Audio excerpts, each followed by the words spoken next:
ಶ್ರೀ ಗುರುಭ್ಯೋ ನಮಃ. ಹರಿ ಓಂ.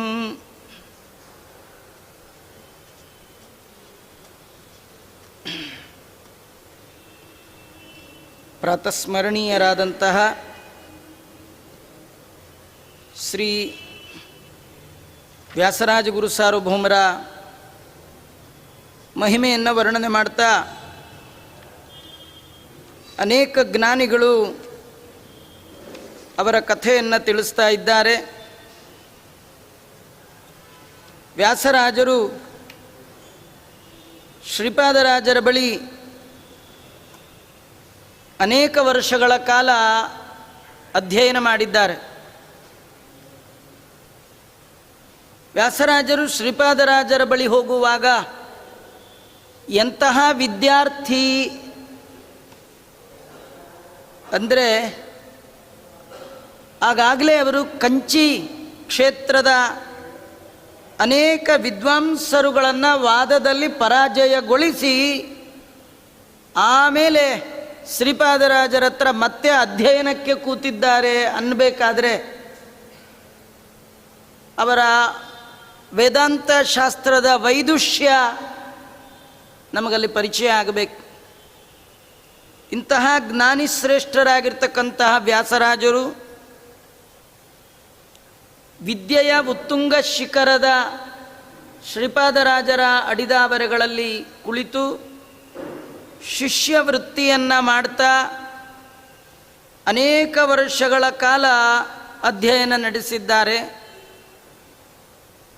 ನರಸಿಂಹದೇವರ ಆ ದಿವ್ಯವಾದ ಸನ್ನಿಧಿಯಲ್ಲಿ ಅಧ್ಯಯನದ ಮಧ್ವಶಾಸ್ತ್ರದ ಮಂಗಳವನ್ನು ಮಾಡಿದ್ದಾರೆ. ಗುರುಗಳನ್ನು ಬಿಟ್ಟು ಸಂಚಾರ ಮಾಡುವ ಪ್ರಸಂಗ ವ್ಯಾಸರಾಜರಿಗೆ ಬಂದಿದೆ. ಇದೇ ಸಂದರ್ಭದಲ್ಲಿ ವ್ಯಾಸರಾಜರಿಗೆ ಆಶ್ರಮ ಕೊಟ್ಟು ಆರಂಭದಿಂದ ಪಾಲನೆ ಪೋಷಣೆ ಮಾಡಿ ಅನೇಕ ಗ್ರಂಥಗಳು ಪಾಠ ಮಾಡಿದಂತಹ ಬ್ರಹ್ಮಣ್ಯ ತೀರ್ಥರು ಅವರು ತಮ್ಮ ಸಾಧನೆ ಮುಗಿತು ಹೇಳಿ ವೈಕುಂಠ ಯಾತ್ರೆ ಮಾಡಿದ್ದಾರೆ. ಆಗ ಮತ್ತೆ ಆ ಇಡೀ ವೇದಾಂತ ಸಾಮ್ರಾಜ್ಯದ ಆಡಳಿತವನ್ನು ವಹಿಸಿಕೊಳ್ಳುವಂತಹ ಸಂದರ್ಭ. ಎಲ್ಲದರ ಮಧ್ಯದಲ್ಲಿ ವ್ಯಾಸರಾಜರು ಶ್ರೀಪಾದರಾಜರ ಬಳಿ 12 ವರ್ಷಗಳಷ್ಟು ಸಮಗ್ರವಾಗಿ ಅಧ್ಯಯನ ಮಾಡಿದ್ದಾರೆ.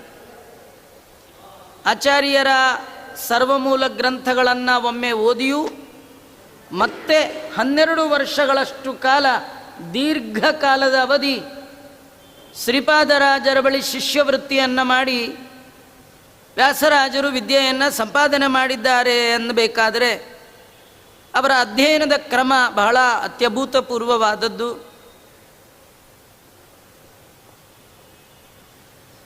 ಶ್ರೀಪಾದರಾಜರ ಬಳಿ ಇರುವಾಗ ಒಂದು ಪ್ರಸಂಗ.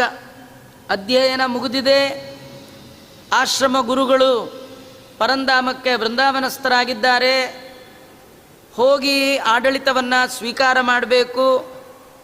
ಇಂಥ ಪ್ರಸಂಗ. ಆಗ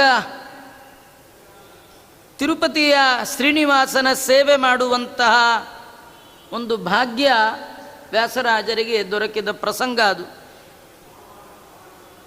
ಯದ್ಯಪಿ ಶ್ರೀನಿವಾಸ ಪರಬ್ರಹ್ಮನ ಪೂಜೆ ಮಾಡಲಿಕ್ಕೆ ಪರಂಪರಾಗತವಾದಂತಹ ವೈಖಾನಸ ಆಗಮದ ವಿಶಿಷ್ಟಾದ್ವೈತಿಗಳು ಇದ್ದದ್ದು.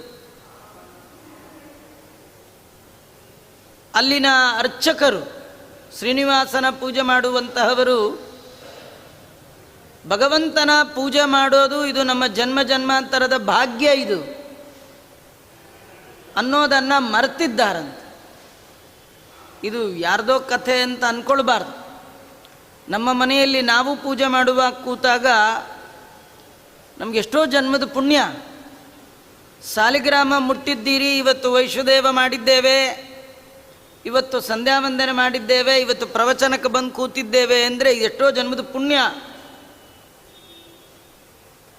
ಸಂಸಾರದ ಒಳಗೆ ಒಂದೊಂದು ದಿನ ಒಂದೊಂದು ತೊಂದರೆ ತಾಪತ್ರಯ. ನಾಳೆ ಏನು ತಾಪತ್ರಯ ಯಾರಿಗೂ ಗೊತ್ತಿಲ್ಲ. ನಾಳೆ ಬೆಳಗಾಗೆದ್ದು ಸ್ನಾನ ಮಾಡ್ತೀವಿ, ಗ್ಯಾರಂಟಿ ಇಲ್ಲ. ದೇವರ ಪೂಜೆ ಮಾಡ್ತೀವಿ, ಗ್ಯಾರಂಟಿ. ಈ ಕ್ಷಣ ಬಿಟ್ಟು ಮರುಕ್ಷಣದ ಗ್ಯಾರಂಟಿ ನಮ್ಗೆ ಯಾರಿಗೂ ಇಲ್ಲ. ಕೃಷ್ಣಾಮೃತ ಮಹಾರ್ಣವದಲ್ಲಿ ಆಚಾರ್ಯರು ಅದೇ ಮಾತನ್ನು ತಿಳಿಸ್ತಾ, ನಾವು ಬದುಕಿದ ಎಲ್ಲ ಕ್ಷಣಗಳು, ಎಲ್ಲ ದಿನಗಳು, ಎಲ್ಲ ಗಂಟೆಗಳು ಸಾರ್ಥಕ ಅಲ್ಲ. ಯಾವ ಕಾಲ ನಿಮ್ಮ ಮನಸ್ಸು ಭಗವಂತನಲ್ಲಿ ಸನ್ನಿಹಿತ ಆಗತ್ತೆ, ಎಷ್ಟು ಕಾಲ ಭಗವಂತನ ಮುಟ್ಟಿ ಪೂಜೆ ಮಾಡಿದ್ದೀರಿ, ಎಷ್ಟು ಕಾಲ ಅವನ ಕಥೆ ಕೇಳಿದ್ದೀರಿ, ಅವು ಮಾತ್ರ ಸಾರ್ಥಕವಾದ ಕಾಲಗಳು.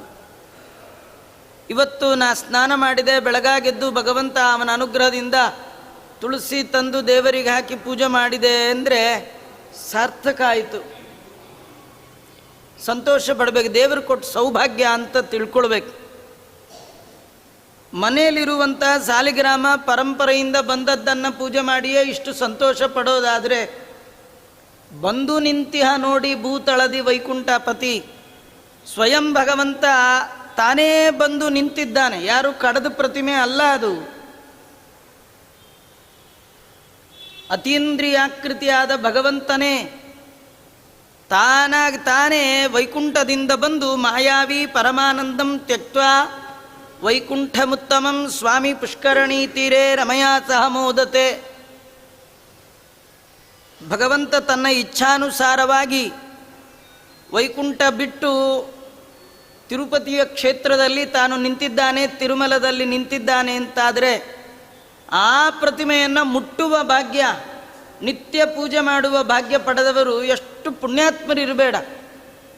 ಇವತ್ತು ಗಂಟೆಗಟ್ಟಲೆ ಕಾಲ ನಿಂತು ಒಂದು ಕ್ಷಣ ಭಗವಂತನ ನೋಡಿದ್ರೇ ಇಷ್ಟು ಸಂತೋಷ ಪಡ್ತೀವಿ.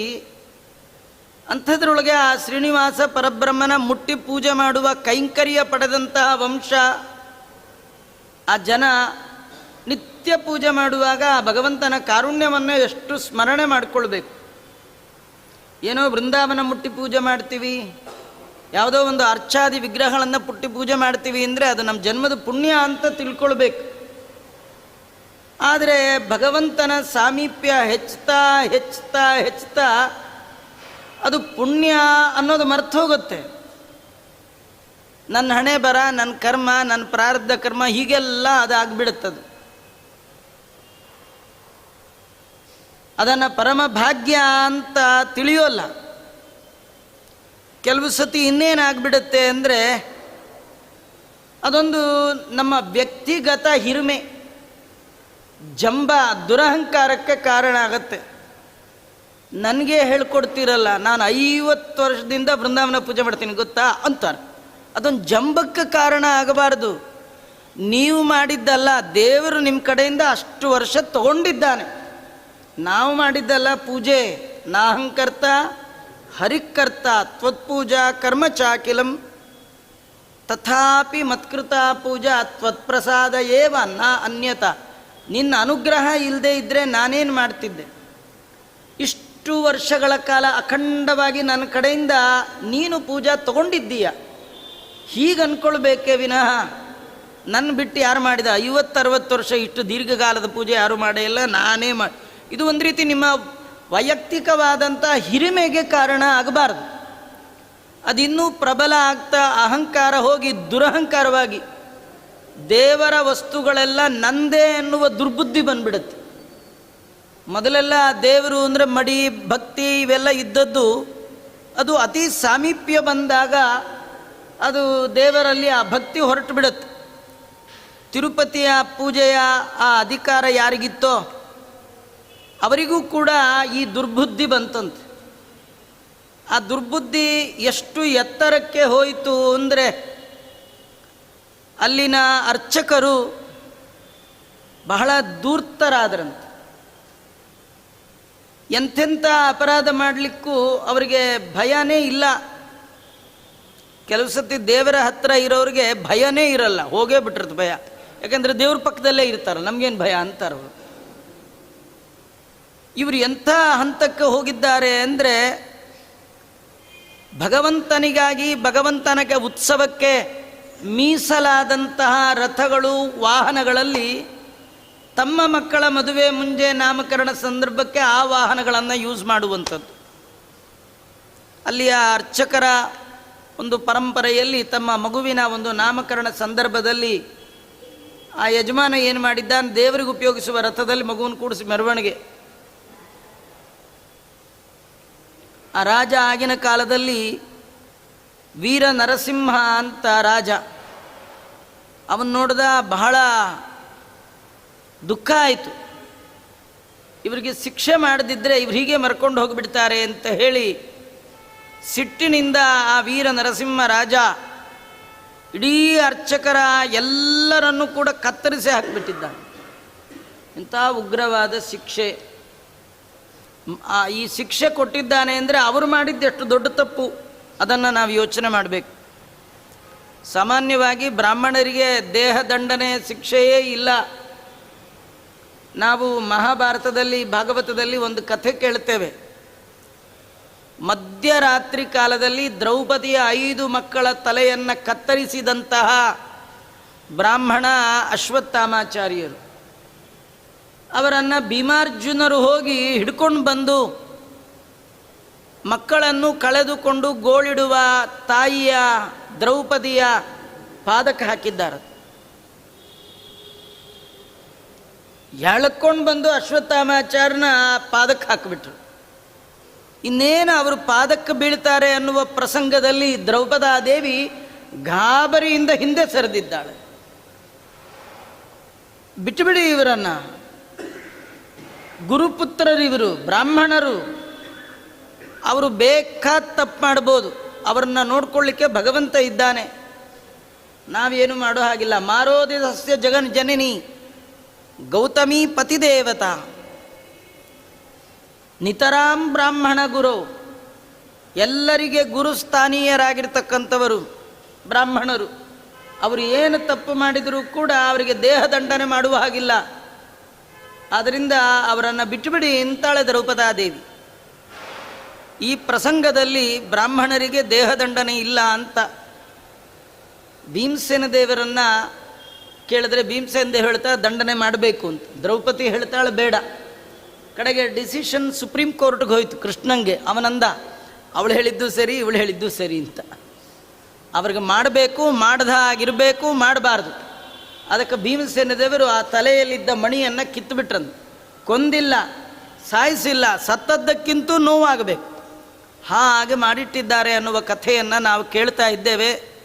ಉಗ್ರವಾದ ಶಿಕ್ಷೆಯನ್ನು ರಾಜ ಕೊಟ್ಟಿದ್ದಾನೆ. ಇಡೀ ಅರ್ಚಕರ ಸಂತತಿ ನಿರ್ನಾಮ ಆಗಿದೆ. ಶ್ರೀನಿವಾಸನ ಪೂಜೆ ಮಾಡುವವರಿಲ್ಲ. ಆಗಾಗಲೇ ಈ ವೀರ ನರಸಿಂಹ ಮಹಾರಾಜ ಶ್ರೀಪಾದರಾಜರ ಪರಮಾನುಗ್ರಹಕ್ಕೆ ಪಾತ್ರನಾಗಿದ್ದ. ಶ್ರೀಪಾದರಾಜರ ಮಹಿಮೆಯನ್ನು ಕೇಳಿದ್ದ, ಕಂಡಿದ್ದ, ಅನುಭವಿಸಿದ್ದ. ಅವನಿಗೆ ಈ ಅರ್ಚಕರು ಮತ್ತು ತಾನು ಮಾಡಿದ ಪಾಪಕ್ಕೆ ಪರಿಹಾರ, ಶ್ರೀನಿವಾಸನಿಗೆ ಸರಿಯಾಗಿ ಪೂಜಾ ವ್ಯವಸ್ಥೆಗೆ ಒಬ್ಬ ಅರ್ಚಕರು, ಎರಡೂ ಬೇಕಿತ್ತು. ಪರಿಹಾರಕ್ಕಾಗಿ ಲೋಕಪಾವನಿ ಮಠ ಮುಳುಬಾಗಿಲಿಗೆ ಆ ಸಾಳುವ ವೀರ ನರಸಿಂಹ ಮಹಾರಾಜ ತಾನು ಬರ್ತಾ ಇದ್ದಾನೆ. ಸಾಷ್ಟಾಂಗ ನಮಸ್ಕಾರ ಮಾಡ್ದ. ಸ್ವಾಮಿ, ನನ್ನನ್ನು ಉದ್ಧಾರ ಮಾಡಿ, ಇಷ್ಟು ಜನ ಬ್ರಾಹ್ಮಣರನ್ನು ನಾನು ಸಂಹಾರ ಮಾಡಿದ್ದೇನೆ. ಇದೇನು ವ್ಯಕ್ತಿಗತವಾದ ದೋಷ ದ್ವೇಷ ಇಂದ ಮಾಡಿದ್ದಲ್ಲ. ಅವರು ಭಗವಂತನಿಗೆ ಅಪರಾಧ ಮಾಡಿದ್ದಾರೆ. ರಾಜನಾಗಿ ನಾನು ಶಿಕ್ಷೆ ಕೊಟ್ಟಿದ್ದೇನೆ. ನ್ಯಾಯಾಧೀಶನಾಗಿ ಯಾರಿಗಾದರೂ ಮರಣದಂಡನೆ ಶಿಕ್ಷೆ ಕೊಟ್ಟರೆ ನ್ಯಾಯಾಧೀಶನಿಗೇನು ಪಾಪ ಇಲ್ಲ, ಅವರು ತಪ್ಪು ಮಾಡಿದ್ದಾರೆ, ಕೊಟ್ಟಿವಿ ಹಾಗೆ. ಆದರೂ ಕೂಡ ತನ್ನ ಪಾಪ ಪ್ರಜ್ಞೆಯಿಂದ ಶ್ರೀಪಾದರಾಜರ ಅಡಿದಾವರೆಗಳಲ್ಲಿ ಪ್ರಾರ್ಥನೆ ಮಾಡಿಕೊಂಡಾಗ ಶ್ರೀಪಾದರಾಜರು ಶಂಕೋದಕದಿಂದ ಅವನಿಗೆ ಪ್ರೋಕ್ಷಣೆ ಮಾಡಿದ್ದಾರೆ. ಅವರಂದರು, ನಿನ್ನ ಬ್ರಹ್ಮಹತ್ಯೆ ಅಲ್ಲ, ಹೋಯ್ತು ಅಂತ ತಿಳ್ಕೊ ಅಂತ. ಇದರಲ್ಲಿ ನಮಗೊಂದು ಕಥೆ ಇದೆ. ನಾವೇನು ತಪ್ಪು ಮಾಡಿದರೂ ದೊಡ್ಡವರಿಗೆ ನಮಸ್ಕಾರ ಮಾಡಿ ಮಾಡಿದ ತಪ್ಪನ್ನು ಅವರ ಮುಂದೆ ಗಟ್ಟಿಯಾಗಿ ಹೇಳಬೇಕು, ಅವರಿಗೆ ಒಪ್ಪಿಸಬೇಕು ನಮ್ಮ ತಪ್ಪನ್ನು. ಶಾಸ್ತ್ರದಲ್ಲಿ ಹೇಳಿದ್ದಂತೆ ಪ್ರಾಯಶ್ಚಿತ್ತಾದಿಗಳನ್ನು ಮಾಡಿಕೊಳ್ಬೇಕು. ಎಲ್ಲ ಪ್ರಾಯಶ್ಚಿತ್ತ ಮಾಡಿಕೊಂಡರೂ ಕೂಡ ಬ್ರಾಹ್ಮಣರ ಬಾಯಲ್ಲಿ ಬರಬೇಕಂತ, ನೀನು ಮಾಡಿದ ಪಾಪ ಪರಿಹಾರ ಆಯಿತು ಅಂತ ಅವರು ಅಂದರೆ ಪರಿಹಾರ ಅಂತ. ಇಲ್ಲದೇ ಸಂಪೂರ್ಣವಾಗಿ ಪರಿಹಾರ ಆಗೋದೇ ಇಲ್ಲ. ಬ್ರಾಹ್ಮಣರಲ್ಲೇ ಆ ಬ್ರಾಹ್ಮಣ ವರ್ಣದಲ್ಲಿಯೇ ಶ್ರೇಷ್ಠ. ಆ ವರ್ಣದಲ್ಲಿ ಆಶ್ರಮ ಶ್ರೇಷ್ಠ. ವರ್ಣದಲ್ಲಿ ಬ್ರಾಹ್ಮಣ್ಯದ ಒಳಗೆ 4 ಆಶ್ರಮ: ಬ್ರಹ್ಮಚರ್ಯ, ಗೃಹಸ್ಥ, ವಾನಪ್ರಸ್ಥ, ಸನ್ಯಾಸ. ಆ ಸನ್ಯಾಸಿಯ ಒಳಗೂ ಕೂಡ ಆಬಾಲ ಬ್ರಹ್ಮಚಾರಿಗಳು, ಬಾಲ ಸನ್ಯಾಸಿಗಳು, ಸಣ್ಣ 8 ವರ್ಷಕ್ಕೆ ಸನ್ಯಾಸಾಶ್ರಮ ತಗೊಂಡು ಅಖಂಡ ಬ್ರಹ್ಮಚರ್ಯ, ಅಖಂಡ ವಿದ್ಯಾದಾನ, ಅಖಂಡ ತಪಸ್ಸು. ಅಂತಹ ಶ್ರೀಪಾದರಾಜರ ಬಾಯಲ್ಲಿ ಮಾತು ಬಂದರೆ ಮುಗಿದೋಯ್ತು. ವಿಪ್ರವಾಕ್ಯೋ ಜನಾರ್ದನ, ಭಗವಂತ ಹೇಳೋದು ಬೇರೆ ಅಲ್ಲ, ಶ್ರೀಪಾದರಾಜರ ಬಾಯಲ್ಲಿ ಬಂದದ್ದು ಬೇರೆ ಅಲ್ಲ. ಶ್ರೀಪಾದರಾಜರಂದರು, ಅಪ್ಪ ನಿನ್ನ ಎಲ್ಲ ಬ್ರಹ್ಮಹತ್ಯ ಹೋಯಿತು ಅಂದರು. ಶ್ರೀಪಾದರಾಜರನ್ನು ಮತ್ತೆ ಪ್ರಾರ್ಥನೆ ಮಾಡಿದ್ದಾನೆ, ಸ್ವಾಮಿ ನನ್ನ ಬ್ರಹ್ಮಹತ್ಯೆಯನ್ನು ತಾವು ಪರಿಹಾರ ಮಾಡಿದ್ರಿ, ನನಗೆ ಇನ್ನೊಂದು ದೊಡ್ಡ ಸಮಸ್ಯೆ ಇದೆ. ಬೆಳಗಾದರೆ ಶ್ರೀನಿವಾಸನ ಪೂಜೆ ಮಾಡುವವರಿಲ್ಲ, ಉತ್ತಮರಾದವರು ಬೇಕು, ವ್ಯವಸ್ಥೆ ಮಾಡಬೇಕು. ಇರೋ ಅರ್ಚಕರನ್ನ ಕಳಿಸೋದು ಸುಲಭ, ಬೆಳಗಾಗೆದ್ದು ಪೂಜೆ ಮಾಡಲಿಕ್ಕೆ ರೆಡಿ ಇಟ್ಕೋಬೇಕು ಯಾರನ್ನಾರು. ಸಿಟ್ಟಿಗೆದ್ದು ಇದ್ದವ್ರನ್ನ ಕಳಿಸೋದು 1 ನಿಮಿಷದ ಕೆಲಸ. ಆದರೆ ಬೆಳಗಾಗೆದ್ದು ಮಾಡಲಿಕ್ಕೆ ಯಾರಿದ್ದಾರೆ ಅದನ್ನು ಸಿದ್ಧತೆ ಮಾಡ್ಕೊಂಡು ಕಳಿಸ್ಬೇಕಂತ. ಇವನಂತ ಇದ್ದಾನೆ, ಶ್ರೀಪಾದರಾಜರೇ ಉದ್ಧಾರ ಮಾಡಿ ಅಂತ. ಆಗ ಶ್ರೀಪಾದರಾಜರು ತಮ್ಮ ಬಳಿ ಇರುವಂತಹ ಅತ್ಯಂತ ಪ್ರೀತಿಪಾತ್ರರಾದಂತಹ ವ್ಯಾಸತೀರ್ಥರಿಗೆ ಅನುಗ್ರಹ ಮಾಡಿ ಆಜ್ಞೆ ಮಾಡ್ತಾ ಇದ್ದಾರೆ, ನೀನು ಈ ರಾಜನ ಜೊತೆ ಹೋಗಿ ಇವರಿಗೆ ಮಾರ್ಗದರ್ಶನವನ್ನು ಮಾಡ್ತಾ ಆ ಶ್ರೀನಿವಾಸನ ಪೂಜೆಯನ್ನು ಮಾಡಬೇಕು ಅಂತ. ನೋಡಿ, ಯದ್ಯಪಿ ಅದು ಬಂದದ್ದು ಶ್ರೀಪಾದರಾಜರಿಗೆ.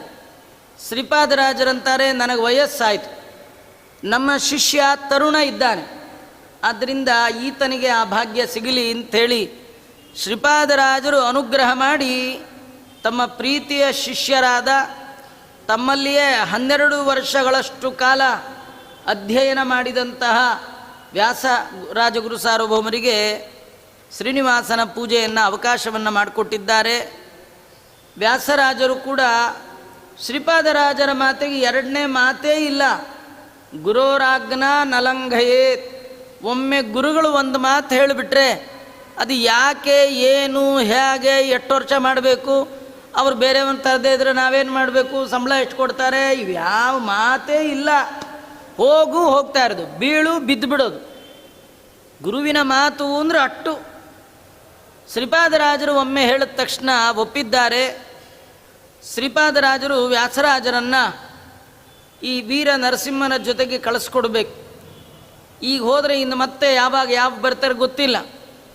ಒಬ್ಬ ಹೆಣ್ಣು ಮಗಳನ್ನು ಗಂಡನ ಮನೆಗೆ ಕಳಿಸುವ ಸಂದರ್ಭದಲ್ಲಿ ಹೆಣ್ಣು ಹೆತ್ತ ತಂದೆ ತಾಯಿಗಳು ಹೆಣ್ಣಿಗೆ ಬುದ್ಧಿವಾದ ಹೇಳ್ತಾರೆ. ಅದರಂತೆ ಕರಕಮಲ ಸಂಜಾತ, ತಮ್ಮ ಕರಕಮಲದಿಂದ ಹುಟ್ಟಿದಂತಹ ಬ್ರಹ್ಮಣ್ಯ ತೀರ್ಥರ ಕರಕಮಲ ಸಂಜಾತರಾದರೂ ವಿದ್ಯೆಯಿಂದ ಕರಕಮಲ ಸಂಜಾತತ್ವ, ವಿದ್ಯೆಯಿಂದ ಗುರುಗಳಾದಂತಹ ಶ್ರೀಪಾದರಾಜರು ಅವ್ರಿಗೊಂದು ದಿವ್ಯವಾದ ಉಪದೇಶ ಸಂದೇಶವನ್ನು ಕೊಡ್ತಾ ಇದ್ದಾರೆ. ಯಾಕಂದರೆ ವ್ಯಾಸರಾಜರ ಮನಸ್ಸಿನಲ್ಲಿ ಬರಬಹುದಾದ ಪ್ರಶ್ನೆಗಳಿಗೆ ಶ್ರೀಪಾದರಾಜರು ಮೊದಲೇ ಉತ್ತರ ಕೊಟ್ಬಿಟ್ರು. ಯಾಕಂದರೆ ವೇದಾಂತವನ್ನು ಅಧ್ಯಯನ ಮಾಡಿದವ ತಾನು ಪ್ರಸಿದ್ಧಿಗೆ ಬರಬೇಕು, ಜನಗಳ ಕಡೆ ಮುಖ ಮಾಡಿ ಸಾಧನೆ ಮಾಡಬೇಕು ಅಂತ ಅನಿಸೋದೇ ಇಲ್ಲ. ಓದ್ತಾ ಓದ್ತಾ ಓದ್ತಾ ಓದ್ತಾ ಏನಾಗತ್ತೆ, ನಂಗೆ ಯಾರ ಸಹವಾಸ ಬೇಡಪ್ಪ, ನಾನಾಯಿತು, ನನ್ನ ಸಾಧನೆ ಆಯಿತು ಇರಬೇಕು ಅನ್ಸತ್ತೇ ವಿನಃ ಓದ್ತಾ ಓದ್ತಾ ಓದ್ತಾ ಹೊರಮುಖ ಪ್ರಪಂಚದ ವ್ಯವಸ್ಥೆ ಕಡೆ ಹೋಗೋಲ್ಲ. ಶ್ರೀಪಾದರಾಜರು ವ್ಯಾಸರಾಜರಿಗೆ ಹೇಳ್ತಾ ಇದ್ದಾರೆ, ಯದ್ಯಪಿ ಶುದ್ಧರಾದಂತಹ ಸನ್ಯಾಸಿಗಳು ನಾವು ರಾಜರ ನಡುವೆ ಇರಬಾರ್ದು, ರಾಜಕೀಯದಲ್ಲಿ ಪ್ರವೇಶ ಮಾಡಬಾರ್ದು, ಈ ರೀತಿ ಅಂದ್ಕೊಳ್ಬಾರ್ದು. ಯಾಕಂದರೆ ರಾಜರಿಗೆ ದೇಶ ರಕ್ಷಣೆಗೆ ದೇಹ ಬಲ ಎಷ್ಟು ಮುಖ್ಯವೋ ಅದಕ್ಕಿಂತ ಮುಖ್ಯವಾಗಿ ಜ್ಞಾನ ಬಲ ಮುಖ್ಯ. ರಾಜ್ಯ ಆಳುವ ರಾಜರಿಗೆ ಕಾಲಕಾಲಕ್ಕೆ ಎಂತೆಂಥ ರೂಲ್ಸ್ಗಳು ಮಾಡಬೇಕು. ರಾಜ್ಯ ಒಳಗೆ ಧರ್ಮದಿಂದ ರಾಜ್ಯಭಾರ ಹೇಗೆ ಮಾಡಬೇಕು, ಯಾರಲ್ಲಿ ಕರ ವಸೂಲಿ ಮಾಡಬೇಕು, ಯಾರಲ್ಲಿ ಕರ ವಸೂಲಿ ಮಾಡಬಾರ್ದು, ರಾಜನಾದವ ಪ್ರಜೆಗಳಿಗೆ ಹೇಗೆ ರಂಜಕನಾಗಿ ಇರಬೇಕು, ಎಂಥ ರಾಜ ಪ್ರಜೆಗಳಿಂದ ರಂಜಕನಾಗ್ತಾನೆ, ಇದನ್ನೆಲ್ಲ ಹೇಳಲಿಕ್ಕೆ ಒಬ್ಬ ಧರ್ಮ ಗುರುಗಳು ಬೇಕು. ಗುರುಗಳು ರಾಜಕೀಯದಿಂದ ಹೊರಹಿದ್ದರೆ, ರಾಜಕೀಯದ ಒಳಗೆ ಧರ್ಮ ಇಲ್ಲ ಅಂತಾದರೆ ಇವತ್ತಿನ ರಾಜಕೀಯ ನೋಡ್ತೀವಿ ಬರೀ ಆಧಾರ್ಮಿಕವಾದ್ದು, ಎಲ್ಲಿಯೂ ಧರ್ಮ ಇಲ್ಲ, ಬರೀ ಮೋಸ ವಂಚನೆ. ಯಾಕೆಂದರೆ ಹೇಳುವವರೇ ಇಲ್ಲ, ಧರ್ಮದ ಗುರುಗಳೇ ಇಲ್ಲ. ಶ್ರೀಪಾದರಾಜರು ಹೇಳ್ತಾರೆ, ಶುದ್ಧ ಸನ್ಯಾಸಿಗಳಾದವರು, ಪರಮಹಂಸರಾದವರು ಭಗವಂತ ಅವಕಾಶ ಕೊಟ್ಟಾಗ ರಾಜರಿಗೆ ಜ್ಞಾನವನ್ನು ಕೊಡಬೇಕಾದ್ದು, ಧರ್ಮ ಮಾರ್ಗದಲ್ಲಿ ಅವರ ಪ್ರೇರೇಪಣೆ ಮಾಡಬೇಕಾದ್ದು ಅದು ಅವರ ಕರ್ತವ್ಯ ಅಂತ ಹೇಳ್ತಾ ಇದ್ದಾರೆ. ಹಿಂದೆಲ್ಲ ಮಹಾಂತಹ ಪುರಾಕಿಲ ಯೋಗಿನೋ ನಿಸ್ಸಂಗಾಪಿ ಮಹಾಂತೋ ದತ್ತಾತ್ರೇಯಾದಯ ಜಗದುಪಕರಣಾಯ ರಾಜ್ಯಾನಸ ಅಲಂಕಾರ ಬಭೂವು. ಹಿಂದೆಲ್ಲ ಮಹಾತ್ಮರಾದ ದತ್ತಾತ್ರೇಯ ಅಂದರೆ ಅತ್ರಿ ಋಷಿಗಳ ಮಗ, ಅತ್ರಿ ಅನಸೂಯೆಯರ ಮಗನಾಗಿ ಭಗವಂತ ಬಂದ ದತ್ತಾತ್ರೇಯ. ಆತ ಕಾರ್ತಿವೀರ್ಯಾರ್ಜುನನ ರಾಜನ ಆಸ್ಥಾನದ ಒಳಗೆ ಧರ್ಮಗುರುವಾಗಿದ್ದ. ಕಾರ್ತಿವೀರ್ಯಾರ್ಜುನನಿಗೆಲ್ಲ ಪಾಠ ಹೇಳಿದವರು, ಹೇಗಿರಬಾರ್ದು. ಹೀಗಾಗಿ ಭಗವಂತನೇ ತಾನು ಅವಧೂತನಾಗಿ ಬಂದಾಗ ಧರ್ಮವನ್ನು ಉಪದೇಶ ಮಾಡಲಿಕ್ಕೆ ರಾಜರ ಬಳಿ ಗುರುಗಳಾದವರು ಇರಬೇಕು ಅಂತ ತೋರಿಸ್ಕೊಟ್ಟಿದ್ದಾರೆ. ಮತ್ತು ನಾವು ಶಾಸ್ತ್ರದಲ್ಲಿ ನೋಡುವಾಗ, ಇತಿಹಾಸವನ್ನು ನೋಡುವಾಗ, ನರಹರಿ ತೀರ್ಥರು ಕಳಿಂಗ ದೇಶದ ಪ್ರಧಾನಮಂತ್ರಿಗಳಾಗಿ ಕೆಲವು ಕಾಲ ಅವರು ಕೂಡ ರಾಜರಾಗಿ ಇಡೀ ಕಳಿಂಗ ದೇಶವನ್ನೇ ಆಡಳಿತ ನಡೆಸಿದ್ದಾರೆ. ಆಚಾರ್ಯರಿಂದ ಅನುಗ್ರಹಿತರಾಗಿ ಸನ್ಯಾಸಿಗಳಾದ ಮೇಲೆ ರಾಜರಾಗಿದ್ದಾರೆ, ರಾಜ್ಯದ ಆಡಳಿತವನ್ನು ನೋಡಿಕೊಂಡಿದ್ದಾರೆ. ಶೋಭನ ಭಟ್ಟರು ಕೂಡ ಆಗಿನ ಕಾಲದ ಗೋದಾವರಿ ನದಿ ತೀರದಲ್ಲಿರ್ತಕ್ಕಂಥ ರಾಜ್ಯದ ಒಳಗೆ ಮಂತ್ರಿ ಸ್ಥಾನದಲ್ಲಿದ್ದರು, ದೊಡ್ಡ ಅಧಿಕಾರದಲ್ಲಿದ್ದರು, ದೊಡ್ಡ ವಿದ್ವಾಂಸರಿದ್ದರು. ಅವರೆಲ್ಲರೂ ಕೂಡ ರಾಜಕೀಯ ಧರ್ಮ ಎರಡು ಒಟ್ಟೊಟ್ಟಿಗೆ ತೆಗೆದುಕೊಂಡು ಹೋದವರು. ಅದರಿಂದ ಜ್ಞಾನಬಲ ಅದನ್ನು ಗುರುಗಳಾದವರು ಕೊಡಬೇಕು. ಬಾಹುಬಲ ರಾಜರ ಕೈಲಿರುತ್ತೆ, ಆ ಬಾಹುಬಲದ ರಕ್ಷಣೆಗೆ ಜ್ಞಾನಬಲದ ಅತ್ಯವಶ್ಯಕತೆ ಇದೆ ಅಂಥೇಳಿ ಜ್ಞಾನ ಸಂಕೇತರಾದವರು ಬ್ರಾಹ್ಮಣರು, ಅದರಲ್ಲಿಯೂ ಯತಿಶ್ರೇಷ್ಠರು ಮುಖ್ಯ. ರಾಜ ಮಹಾರಾಜರುಗಳಿಗೆ ಮಾರ್ಗದರ್ಶನ ಮಾಡ್ತಾ ನೀವು ಪ್ರಮುಖವಾದ ಪಾತ್ರ, ಸಮಾಜ ಸುಧಾರಣೆಯ ಒಳಗೆ ನಿಮ್ಮದು ಪ್ರಮುಖವಾದ ಪಾತ್ರ ಆಗಬೇಕು ಅಂತ ಶ್ರೀಪಾದರಾಜರು ತಮ್ಮ ಶಿಷ್ಯರಾದ ವ್ಯಾಸರಾಜರಿಗೆ ಉಪದೇಶ ಮಾಡಿದ್ದಾರೆ. ಇಡೀ ಇತಿಹಾಸ ಕಂಡಂಥ ಸುಪ್ರಸಿದ್ಧ ದೊರೆ ವಿಜಯನಗರದ ಅರಸು ಕೃಷ್ಣದೇವರಾಯ, ಅವನ ಕಾಲದಲ್ಲಿ ಬಂದಂತಹ ಬೇರೆ ಬೇರೆ ದೇಶದ ಯಾತ್ರಿಕರು ತಮ್ಮ ಸಂಕಲನದಲ್ಲಿ ಬರೆಯುವಾಗ ಕೃಷ್ಣದೇವರಾಯ ಯುದ್ಧ ಮಾಡುವ ಪ್ರಸಂಗದಲ್ಲಿ, ಕೃಷ್ಣದೇವರಾಯ ಶತ್ರುಗಳ ಜೊತೆ ಯುದ್ಧ ಮಾಡುವಂತಹ ಪ್ರಸಂಗದಲ್ಲಿ, ಯುದ್ಧ ಭೂಮಿಯಲ್ಲಿ ತಲೆಯಲ್ಲಿ ದೇವರ ಪೆಟ್ಟಿಗೆಯನ್ನು ಹೊತ್ತಂತಹ ಒಬ್ಬ ಸನ್ಯಾಸಿಗಳನ್ನು ನಾವು ಕಂಡ್ವಿ. ಆ ಸನ್ಯಾಸಿಗಳ ಬಳಿಗೆ ಯುದ್ಧದಲ್ಲಿ ಮಧ್ಯದಲ್ಲಿ ಹೋಗಿ ಅನೇಕ ಸಲಹೆಗಳನ್ನು ಕೃಷ್ಣದೇವರಾಯ ಕೇಳ್ತಿದ್ದ ಅಂತ ಅವರು ತಮ್ಮ ಗ್ರಂಥದಲ್ಲಿ ಬರೆದಿದ್ದಾರೆ. ಆ ಸನ್ಯಾಸಿಗಳು ಯಾರಂದರೆ ನಮ್ಮ ವ್ಯಾಸರಾಜ ಗುರು ಸಾರ್ವಭೌಮರು. ವ್ಯಾಸರಾಜರ ಒಂದು ಆ ಉನ್ನತವಾದಂಥ ಧರ್ಮದೃಷ್ಟಿ ಇದ್ದದ್ದಕ್ಕಾಗಿಯೇ ಇತಿಹಾಸ ಇವತ್ತೂ ಕೂಡ ಕೃಷ್ಣದೇವರಾಯನನ್ನು ಮರೆತಿಲ್ಲ. ಕೃಷ್ಣದೇವರಾಯನ ಕಾಲವನ್ನು ಸುವರ್ಣಯುಗ ಅಂತ ಕರೆದರು. ಅವನ ಕಾಲದಲ್ಲಿ ವಿಜಯನಗರ ಸಾಮ್ರಾಜ್ಯದ ಒಳಗೆ ಇವತ್ತು ನಾವೇನು ಈ ಕಡಲೆಕಾಯಿ ಪರಿಶೀಲ್ ದಾರಿಲಿ ಕಡಲೆಕಾಯಿ ವ್ಯಾಪಾರ ಮಾಡೋದು ನೋಡಿದ್ದೀವಿ, ಇದರಂತೆ ಮುತ್ತು ರತ್ನ ಪಚ್ಚೆ ಮರಕತ ಗೋಮೇಧಿಕ ಪುಷ್ಯರಾಗ ವೈಡೂರ್ಯ ಬಂಗಾರವನ್ನು ರಸ್ತೆಯ ಇಕ್ಕೆಲಗಳಲ್ಲಿ ಮಾರಾಟ ಮಾಡ್ತಿದ್ರು. ಇವತ್ತು ನೀವೆಂಥ ಸೇಫ್ಟಿ ರೂಮಲ್ಲಿ ಅಂಥವನ್ನು ಮಾರಾಟ ಮಾಡ್ತಿದ್ರು, ರಾತ್ರೋರಾತ್ರಿ ಭೂಮಿನೇ ಕೊರೆದು ಬಂದು ಎತ್ಕೊಂಡು ಹೋಗ್ಬಿಡ್ತಾರೆ. ಇಂಥ ಕಳ್ಳರ ಕಾಟ. ಆ ಕಳ್ಳರೇ ಇರಲಿಲ್ಲ, ಯಾರು ಕಳ್ಳರೇ ಇಲ್ಲ, ಯಾಕೆ ರಾಜ ಆಗಿದ್ದ. ಈಗ ಕಳ್ಳರೇ ರಾಜರಾಗೋಗ್ಬಿಟ್ಟಿರೋದ್ರಿಂದ, ರಾಜರೆಲ್ಲ ಕಳ್ಳರ ಥರನೇ ಇರೋದ್ರಿಂದ ಮತ್ತೇನು ಮಾಡಬೇಕಾದ್ದೇ ಇಲ್ಲ. ಆದ್ದರಿಂದ ಹೇಳ್ತಾ ಇದ್ದಾರೆ, ಸ್ವತಃ ಭಗವಂತನಾದ ನಾರಾಯಣ ದತ್ತಾತ್ರೇಯ ರೂಪದಿಂದ ಕಾರ್ತಿವೀರ್ಯಾರ್ಜುನನ ಆಸ್ಥಾನದಲ್ಲಿ ಮಾರ್ಗದರ್ಶನ ಮಾಡ್ತಾ ಅವನಿದ್ದ ಅನ್ನೋದು ಪುರಾಣ ಪ್ರಸಿದ್ಧ. ಆದಮೇಲೆ ಭಗವಂತನ ಈ ಆದರ್ಶವನ್ನು ನಾವು ಇಟ್ಕೊಳ್ಬೇಕು. ನಿಮ್ಮಿಂದ ಸಮಾಜಕ್ಕೆ ದೊಡ್ಡ ಉಪಕಾರ ಆಗಲಿಕ್ಕಿದೆ. ವ್ಯಾಸರಾಜರಿಂದ ಎಷ್ಟು ಉಪಕಾರ ಆಯಿತು ಅವರ ಕಥೆಯನ್ನು ನಾವು ಮುಂದೆ ನೋಡ್ತಾ ಹೋಗ್ತೀವಿ. ಸಾವಿರಾರು ಜನಕ್ಕೆ ಅನ್ನಕ್ಕೆ ಕಾರಣ ಮಾಡಿದ್ದಾರೆ ವ್ಯಾಸರಾಜರು. ಅವರು ತೋಡಿಸಿದ ವ್ಯಾಸ ಸಮುದ್ರ ಎಂಥ ಅದ್ಭುತವಾದದ್ದು. ಅನೇಕ ಎಕರೆಗಟ್ಟಲೆ ಗದ್ದೆಗೆ ಒಳ್ಳೆ ನೀರಾವರಿಯನ್ನು ವ್ಯಾಸರಾಜರ ಆಗಿನ ಕಾಲದಲ್ಲಿ ಮಾಡಿಕೊಟ್ರು ಅಂತ ಹೇಳ್ತಾ ಇದ್ದಾರೆ. ಶ್ರೀಪಾದರಾಜರ ಈ ಕೆಲವು ದಿವ್ಯವಾದ ಸಂದೇಶಗಳು ಅವರು ಕೇವಲ ಹಿತೋಕ್ತಿ ಆಗದೆ ಅವರ ಜ್ಞಾನ ದೃಷ್ಟಿಯಿಂದ, ಶ್ರೀಪಾದರಾಜರ ಭವಿಷ್ಯದ ಜ್ಞಾನ ದೃಷ್ಟಿಯಿಂದ ವ್ಯಾಸರಾಜರ ಭವಿಷ್ಯದ ಕಥನ ಅದಾಗಿದೆ. ಅವರು ತಮ್ಮ ಕೀರ್ತನೆಯಲ್ಲಿ, ಶ್ರೀಪಾದರಾಜರು ತಮ್ಮದೊಂದು ಕೀರ್ತನೆ ವ್ಯಾಸರಾಜರನ್ನು ಕೊಂಡಾಡ್ತಾ ಹೇಳ್ತಾರೆ, ಸಾಸಿರ ಜಿಹ್ವೆಗಳುಳ್ಳ ಶೇಷನೇ ಕೊಂಡಾಡಬೇಕು. ಏನು? ವ್ಯಾಸರಾಜರ ಸನ್ಯಾಸದ ಇರುವ, ಅವರ ಸನ್ಯಾಸದ ಚರ್ಯೆ. ವ್ಯಾಸರಾಜರು ಸ್ವಾಮಿಗಳಾಗಿ ಹೇಗಿದ್ದರು? ಬೆಳಗಾತಿ ಏನು ಮಾಡ್ತಿದ್ರು, ಮಧ್ಯಾಹ್ನ ಏನು ಮಾಡ್ತಿದ್ರು, ಸಾಯಂಕಾಲ ಏನು ಮಾಡ್ತಿದ್ರು, ಪೂಜೆ ಎಷ್ಟೊತ್ತಿಂದ ಎಷ್ಟೊತ್ತು ತನಕ ಮಾಡ್ತಿದ್ರು, ಪಾಠ ಹೇಗೆ ಮಾಡ್ತಿದ್ರು, ಗುರುಗಳಿಗೆ ಯಾವಾಗ ದರ್ಶನ ಕೊಡ್ತಿದ್ರು, ಗುರುಗಳಿಗೆ ಹೇಗೆ ಮಾಡಿದ್ರು, ಇದನ್ನೆಲ್ಲ ಯಾರು ಹೇಳಬೇಕು? ಈ ನಾಲ್ಗೆ, ಚಾಡಿ ಹೇಳೋ ನಾಲ್ಗೆ, ಎಂಜಲ್ ಸೋರೋ ನಾಲ್ಗೆ, ಇದರೊಳಗೆಲ್ಲ ವ್ಯಾಸರಾಜರ ಮಹಿಮೆ ಹೇಳಲಿಕ್ಕೆ ಸಾಧ್ಯ ಇಲ್ಲ ಅಂತ ವ್ಯಾಸರಾಜರ ಗುರುಗಳು ಕೊಂಡಾಡ್ತಾರೆ. ಹಾಗಾದ್ರೆ ಯಾರು ಕೊಂಡಾಡಬೇಕು? ಅದು ವ್ಯಾಸರಾಜರ ಮಹಿಮೆಯನ್ನು ಹೇಳಬೇಕಂದ್ರೆ 2000 ನಾಲಿಗೆ ಇರುವ ಶೇಷದೇವರೇ ಬೇಕು.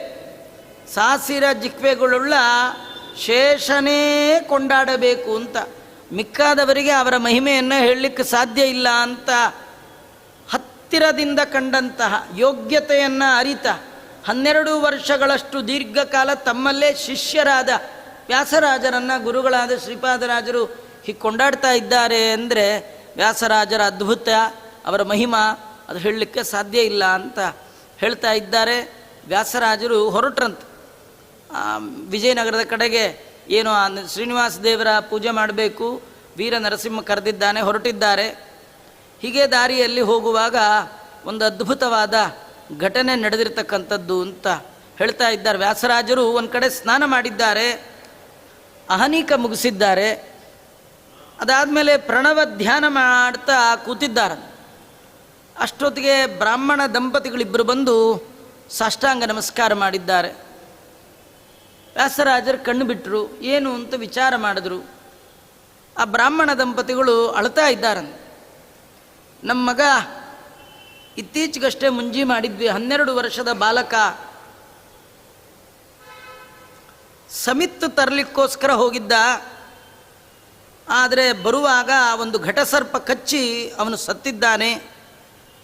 ದಯಮಾಡಿ ನಮ್ಮನ್ನು ಉದ್ಧಾರ ಮಾಡಿರಿ. ನಿಮ್ಮಂಥ ಅಪೂರ್ವ ವ್ಯಕ್ತಿಗಳ ದರ್ಶನ ಆಗಿದ್ದು, ಮಹಾನ್ವಿತರ ದರ್ಶನ ಆಗಿದ್ದು ನಮ್ಮ ಪುಣ್ಯ. ದಯಮಾಡಿ ತಮಾಕರಣೆ ತಸ್ಯ ಚೇತ ಕಿಮಿದಿಂಜಿಂದ ಯದಾವಲಂಬೆ. ಆಗ ಅವರು ಹೇಳ್ತಾ ಇದ್ದಾರೆ, ಎಲ್ಲಿ ಆ ಮಗುನ ಕರ್ಕೊಂಡು ಬನ್ನಿ ಅಂದರು. ಕರ್ಕೊಂಡು ಬಂದಾಗ ಏನು ಬೇರೆ ಏನು ವಿಶೇಷ ಮಾತಿಲ್ಲ, ಕಥೆ ಇಲ್ಲ. ವ್ಯಾಸರಾಜರು ಕೈಯಲ್ಲಿ ಉದಕವನ್ನು ಪ್ರೋಕ್ಷಣೆ ಮಾಡಿಕೊಂಡು ಅಭಿಮಂತ್ರಣ ಮಾಡಿ ಮಗುವಿನ ಮೇಲೆ ಹಾಕಿಬಿಟ್ಟಿದ್ದಾರಷ್ಟೇ. ಒಂದೇ ಕ್ಷಣ ಪ್ರೋಕ್ಷಣೆ ಮಾಡಿದ್ದೇ ತಡ. ಸತ್ತ ಮಗು ನಿದ್ರೆ ಮಾಡುವವ ಎಚ್ಚೆತ್ತವನಂತೆ ಎದ್ದು ಕುಳಿತಿದ್ದಾನೆ. ದಂಪತಿಗಳಿಗೆ ಬಹಳ ಆನಂದ ಆಯಿತು. ಇಡೀ ಜೀವನವನ್ನು ಪ್ರಾಣದೇವರ ಅವತಾರೀಭೂತರಾದ ಆಚಾರ್ಯರ ಸತ್ಸಿದ್ಧಾಂತಕ್ಕೆ ಮುಡುಪಿಟ್ಟ ವ್ಯಾಸರಾಜರಿಗೆ 732 ಪ್ರಾಣದೇವರನ್ನು ಪ್ರತಿಷ್ಠೆ ಮಾಡುವ ಯೋಗ್ಯತೆ ಉಳ್ಳ ವ್ಯಾಸರಾಜರಿಗೆ ಆ ಪ್ರಾಣದೇವರ ಅನುಗ್ರಹ ಎಷ್ಟಿರಬೇಡ. ಹೀಗಾಗಿ ಮತ್ತೆ ಪ್ರಾಣ ಪ್ರತಿಷ್ಠೆ ಮಾಡಿದ್ದಾರೆ. 732 ಪ್ರತಿಷ್ಠೆ ಮಾಡೋದು ದೊಡ್ಡದಲ್ಲ, ಇಲ್ಲಿ ಪ್ರಾಣನನ್ನು ಪ್ರತಿಷ್ಠೆ ಮಾಡಿದ್ದಾರೆ. ಮಧ್ವಾಚಾರ್ಯರು ಸ್ವತಃ ಪ್ರಾಣದೇವರು. ಎಲ್ಲ ಮೃತಪ್ರಾಯರಾದವರನ್ನು ಕೃಷ್ಣಾಮೃತ ಮಹಾರ್ಣವ ಕೊಟ್ಟು ಉದ್ಧಾರ ಮಾಡಿದಂತೆ ಹನುಮಂತನನ್ನು 732 ಪ್ರಾಣದೇವರುಗಳನ್ನು ಪ್ರತಿಷ್ಠೆ ಮಾಡುವ ವ್ಯಾಸರಾಜರು ಕೂಡ ಆ ಹುಡುಗನ ದೇಹದ ಒಳಗೆ ಪ್ರಾಣವನ್ನು ಪ್ರತಿಷ್ಠೆ ಮಾಡಿದ್ದಾರೆ. ಹೀಗೆ ನಾವು ಪ್ರಾಣದೇವರ ಯಾರು ಹಿಡಿತಾ ಇದ್ದಾರೆ, ನಾವು ಅವ್ರದ್ದು ರಾಮಾಯಣದಲ್ಲಿ ಕೇಳ್ತೇವೆ. ಎಲ್ಲ ಕಪಿಗಳು ಮೂರ್ಛಾಕ್ರಾಂತರಾಗಿ ಬಿದ್ದಾಗ, ಎಷ್ಟೋ ಜನ ಕೈಕಾಲು ಕಳ್ಕೊಂಡಾಗ ರಾಮಾಯಣದಲ್ಲಿ ಅವರ ಎಲ್ಲರಿಗೆ ತ್ರಾಣವನ್ನು ಕೊಟ್ಟವರೇ ಈ ಪ್ರಾಣದೇವರು. ಆ ಪ್ರಾಣದೇವರನ್ನು ಇಷ್ಟು ಒಲಿಸ್ಕೊಂಡಿದ್ದಾರೆ. ಹಾಗಾಗಿ ಆ ಮಗುವಿಗೆ ಅವರು ಹಾಕಿದ ನೀರು ದೊಡ್ಡ ಔಷಧಿಯಂತೆ ಆಗಿದೆ ಅಂತ ವರ್ಣನೆ ಮಾಡ್ತಾ ಇದ್ದಾರೆ. ಇಷ್ಟು ಮಹಿಮೆಯನ್ನು ತೋರಿಸಿ ಮತ್ತೆ ವ್ಯಾಸರಾಜರು ನರಸಿಂಹರಾಜನ ಪ್ರಾರ್ಥನಾನುಸಾರವಾಗಿ ಅವನ ಜೊತೆ ಹೊರಟಿದ್ದಾರೆ. ನರಸಿಂಹರಾಜ ಬಹಳ ಬೇಗ ಹೋಗಿ ಊರಿಗೆ ಬರುವಂತಹ ಸನ್ಯಾಸಿಗಳನ್ನು ಸ್ವಾಗತ ಮಾಡಬೇಕು ಅಂತ ಅನೇಕ ವೈಭವದ ವ್ಯವಸ್ಥೆ ಮಾಡಿದ್ದಾನೆ. ದಾರಿ ಉದ್ದಕ್ಕೂ ಅವರು ನಡೆದಂಥ ಈ ಮಹಿಮೆಯೆಲ್ಲ ಕಂಡ ಆ ರಾಜ ಅಂದ್ಕೊಂಡ, ನನ್ನ ಭಾಗ್ಯದ ಬಾಗಿಲು ಇವತ್ತು ತೆಗಿತಾ ಇದೆ. ಅವನು ವ್ಯಾಸರಾಜರಲ್ಲಿ ಪ್ರಾರ್ಥನೆ ಮಾಡಿದ್ದಾನೆ, ಇದು ಒಂದು ಒಳ್ಳೆ ಸುವ್ಯವಸ್ಥಿತ ಆಗುವ ತನಕ ತಾವೇ ಶ್ರೀನಿವಾಸನ ಈ ಪೂಜಾ ಕೈಂಕರ್ಯವನ್ನು ನೋಡ್ಕೊಳ್ಬೇಕು ಅಂತ ಪ್ರಾರ್ಥನೆ ಮಾಡಿದ್ದಾನೆ. ವ್ಯಾಸರಾಜರು ಸಂಚಾರ ಕ್ರಮದಲ್ಲಿ ಹೊರಟಾಗ ಪ್ರತಿನಿತ್ಯ ಅವರ ಒಬ್ಬ ಶಿಷ್ಯ, ವ್ಯಾಸರಾಜರ ಒಬ್ಬ ಶಿಷ್ಯ ಸಾಯಂಕಾಲದ ಹೊತ್ತು ಭಾಗವತವನ್ನು ಒಳ್ಳೆ ಕಂಠದಲ್ಲಿ ಹಾಡ್ತಿದ್ದಂತೆ. ವ್ಯಾಸರಾಜರು ಭಾಗವತದ ವಾಕ್ಯಕ್ಕೆ ಅನೇಕ ರೀತಿಯ ಅರ್ಥ ಪರಂಪರೆಯನ್ನೇ ವ್ಯಾಸರಾಜರು ಹೇಳ್ತಾ ಇದ್ದಾರೆ. ವಚನ ಮತ್ತು ವಾಚನ, ಶಿಷ್ಯ ವಾಚನ, ಗುರುಗಳಾದ ವ್ಯಾಸರಾಜರು ವಚನವನ್ನು ಹೇಳ್ತಾ ಇದ್ದಾರೆ. ಯದ್ಯಪಿ ಸುಮಧ್ವ ವಿಜಯದಲ್ಲಿಯೂ ಆಚಾರ್ಯರ ಕಥೆಯನ್ನು ಕೇಳುವಾಗ ಋಷಿಕೇಶ ತೀರ್ಥರು ಫಲಿಮಾರು ಮಠದ ಮೂಲ ಯತಿಗಳು, ಆಚಾರ್ಯರ ಶಿಷ್ಯರು, 8 ಜನ ಸನ್ಯಾಸಿಗಳಲ್ಲಿ ಅವರು ಒಬ್ಬರು. ಅಂತಹ ಋಷಿಕೇಶ ತೀರ್ಥರು ಆಚಾರ್ಯರ ಸಂಚಾರ ಕ್ರಮದಲ್ಲಿ ಪ್ರತಿನಿತ್ಯ ಅವರು ಭಾಗವತ ಹೇಳೋರಂತೆ. ಋಷಿಕೇಶ ತೀರ್ಥರು ಗಾನ ಮಾಡೋದು, ಆ ಗಾನಕ್ಕೆ ಮಧ್ವಾಚಾರ್ಯರು ಅರ್ಥ ಹೇಳೋದು, ಈ ಕ್ರಮ ಇರ್ತಿತ್ತಂತೆ. ಅದನ್ನೇ ವ್ಯಾಸರಾಜರು ಕೂಡ ತಮ್ಮ ಸಂಚಾರದಲ್ಲಿ ಮಾಡಿದ್ರು ಅಂತ ಹೇಳ್ತಾ ಇದ್ದಾರೆ. ಯದ್ಯಪಿ ವ್ಯಾಸರಾಜರು ಭಾಗವತಕ್ಕೆ ಅವರದ್ದು ಯಾವುದೇ ವಿಧವಾದ ವ್ಯಾಖ್ಯಾನವಾಗಲಿ ಏನೂ ಇಲ್ಲ, ಆದರೂ ನಿತ್ಯದಲ್ಲಿ ಭಾಗವತದ ಪ್ರವಚನವನ್ನು ಅವರು ರೂಢಿಸಿಕೊಂಡಿದ್ದರು ಅಂತೆಲ್ಲ ಹೇಳ್ತಾ ಇದ್ದಾರೆ. ವ್ಯಾಸರಾಜರು ವಿಜಯನಗರದ ಕಡೆ ಬಂದಿದ್ದಾರೆ ಅಂತ ಗೊತ್ತಾದಾಗ, ಈ ನರಸಿಂಹರಾಜನ ಪ್ರಾರ್ಥನಾನುಸಾರವಾಗಿ ಬಂದಾಗ ಅನೇಕ ಜನ ವಿದ್ವಾಂಸರು ನಿತ್ಯದಲ್ಲಿ ಬಂದು ವ್ಯಾಸರಾಜರ ಜೊತೆ ವಾದವನ್ನು ಮಾಡ್ತಕ್ಕಂಥದ್ದು. ಹೀಗೆ ವಾದ ಮಾಡಿ ಮಾಡಿ ಮಾಡಿ ಮಾಡಿ ಒಬ್ಬರಿಗೂ ಜಯ ಅಂತಿಲ್ಲ, ಬಂದವರೆಲ್ಲ ಸೋಲ್ಲೇಬೇಕು. ಅಂತಹ ಅದ್ಭುತವಾದ ವೈದುಷ್ಯ ವ್ಯಾಸರಾಜರದು. ಯಾವುದೇ ಗ್ರಂಥ ತಗೊಳ್ಳಿ, ಯಾವುದೇ ನ್ಯಾಯ, ವೇದಾಂತ, ವ್ಯಾಕರಣ, ನಿರುಕ್ತ, ಛಂದಸ್ಸು ಏನು ಕೇಳ್ತೀರಿ, ಯಾವುದರಲ್ಲಿ ಕೇಳ್ತೀರಿ, ಅದರೊಳಗೆ ತಲಸ್ಪರ್ಶಿಯಾದಂತಹ ಜ್ಞಾನದ ಭಂಡಾರ ವ್ಯಾಸರಾಜರು. ಕೆಲವರಿಗೆ ಬಹಳ ಬೇಸರ ಆಯಿತು, ಏನು ಮಾಡಬೇಕು, ಏನು ಮಾಡಿದ್ರೂ ಕೂಡ ಈ ವ್ಯಾಸರಾಜರು ಸೋಲ್ತಾ ಇಲ್ವಲ್ಲ ಅಂತ ವಿಚಾರ ಮಾಡಿ ಆಗಿನ ಕಾಲದಲ್ಲಿ ಒಬ್ಬ ಪರವಾದಿ, ಸರ್ವೇ ಭಟ್ಟ ಮುಖ್ಯಾ ಸರ್ವೇ ದುರ್ವಾದಿನಃ ಮನೀಷಿಣ ಭಗವತ ತೇನ ತಪಸ್ವಿನ ವ್ಯಾಸಯೋಗಿನ ಪ್ರಸಂಗಾದಿವ ಸ್ವಯಮೇವ ಮಹೀಪತಿಂ ಜಲ್ಪಕಥಾರಂಭಣ. ಆ ಕಾಲಕ್ಕೆ ಬಸವ ಭಟ್ಟ ಅಂತ ಒಬ್ಬಿರ್ತಕ್ಕಂಥವನು, ಅವನನ್ನು ಕರೆಸಿದ್ದಾರೆ. ಅವನನ್ನೇ ಮುಂದಿಟ್ಟು ಏನಾದರೂ ಮಾಡಿ ಇವರನ್ನು ಗೆಲ್ಲಬೇಕು ಅಂತ ಪ್ರಯತ್ನ ಮಾಡಿದ್ದಾರೆ. ಆದರೆ ಬಸವ ಭಟ್ಟನದು ಕೂಡ ಈ ವ್ಯಾಸರಾಜರ ಮುಂದೆ ಏನೂ ನಡೆದಿಲ್ಲ. ಅದಕ್ಕಿಂತ ವಿಶೇಷ ಅಂದರೆ, ಯಾರು ವ್ಯಾಸರಾಜರ ಮುಂದೆ ಸೋತ್ರೆ ಗೆದ್ರಿ ಏನು ಬರಬೇಕು ಅದಕ್ಕೆ ಡಬಲ್ ಬರ್ತಿತ್ತು. ಆದರೆ ಸೋಲೋದು ಸೌಭಾಗ್ಯವೇ. ಈ ಕೆಲವು ಸತಿ ಕ್ರಿಕೆಟಲ್ಲಿ ಏನಂದರೆ ಸೋತ್ರು ಜೋಬ್ ತುಂಬತ್ತೆ, ಗೆದ್ದರು ಜೋಬ್ ತುಂಬತ್ತೆ. ಇದು ಮೋಸದ ಆಟ, ಅದು ನ್ಯಾಯಬದ್ಧವಾದ ಆಟ. ಅಲ್ಲಿ ಯಾರು ವಾದದಲ್ಲಿ ಸೋತರೂ ಕೂಡ ಅದು ವಿದ್ವಾಂಸರಿಗೆ ಮರ್ಯಾದೆ ಮಾಡಬೇಕು ಅಂತ ವ್ಯಾಸರಾಜರು ಕೈತುಂಬಿ ಬಹುಮಾನ ಕೊಡ್ತಿದ್ರಂತೆ. ಬೇಕಾದಷ್ಟು ಅವರಿಗೆ ಸನ್ಮಾನವನ್ನು ಮಾಡಿ ವ್ಯಾಸರಾಜರು ಕಳಿಸ್ತಿದ್ರಂತೆ. ಹೀಗಾಗಿ ಅದು ಒಂದು ದೊಡ್ಡ, ವ್ಯಾಸರಾಜರ ಮುಂದೆ ಹೋಗಿ ಸೋಲೋದು ಒಂದು ದೊಡ್ಡದೇ. ಹೀಗಾಗಿ ಎಲ್ಲ ಅನೇಕ ಜನ ಬರ್ತಾ ಇದ್ದಾರೆ. ಈ ಕಾಲದಲ್ಲಿ ಒಮ್ಮೆ ವ್ಯಾಸರಾಜರ ಜೊತೆಗೆ 18 ದಿನಗಳ ಕಾಲ ಒಂದು ವಾಕ್ಯಾರ್ಥ ನಡೆದಿದೆಯಂತೆ. ಅದು ಒಂದು ಚಿಂತಾಮಣಿ ಅಂತ ಒಂದು ಗ್ರಂಥ, ಗಂಗೇಶೋಪಾಧ್ಯಾಯ ಅಂತ ಆತ ರಚನೆ ಮಾಡಿರ್ತಕ್ಕಂಥದ್ದು.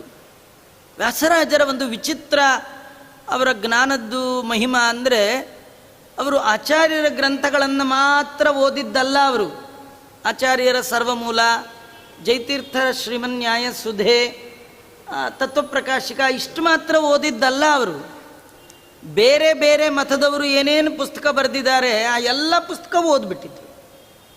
ಅವರು ಓದದೆ ಉಳಿದ ಪುಸ್ತಕಗಳೇ ಇಲ್ಲ ಅಂತ ಪರವಾದಿಗಳು ಹೇಳ್ತಿದ್ರಂತೆ. ಅವರು ವ್ಯಾಸರಾಜರು ಓದದೇ ಇರುವ ಪುಸ್ತಕವೇ ಇಲ್ಲಂತೆ. ಹೀಗಾಗಿ ಯಾರೇ ಪ್ರತಿವಾದಿ ಯಾವುದೇ ಗ್ರಂಥ ಹಿಡ್ಕೊಂಡು ವ್ಯಾಸರಾಜರ ಮುಂದೆ ಬಂದರೂ ಕೂಡ ವ್ಯಾಸರಾಜರು ಅದರ ಒಳಗೆ ತಮ್ಮದೇ ಆಗಿರ್ತಕ್ಕಂಥ ವಿಶಿಷ್ಟವಾದ ತಲಸ್ಪರ್ಶಿ ಜ್ಞಾನವನ್ನು ತೋರಿಸ್ತಾ ಇದ್ರು.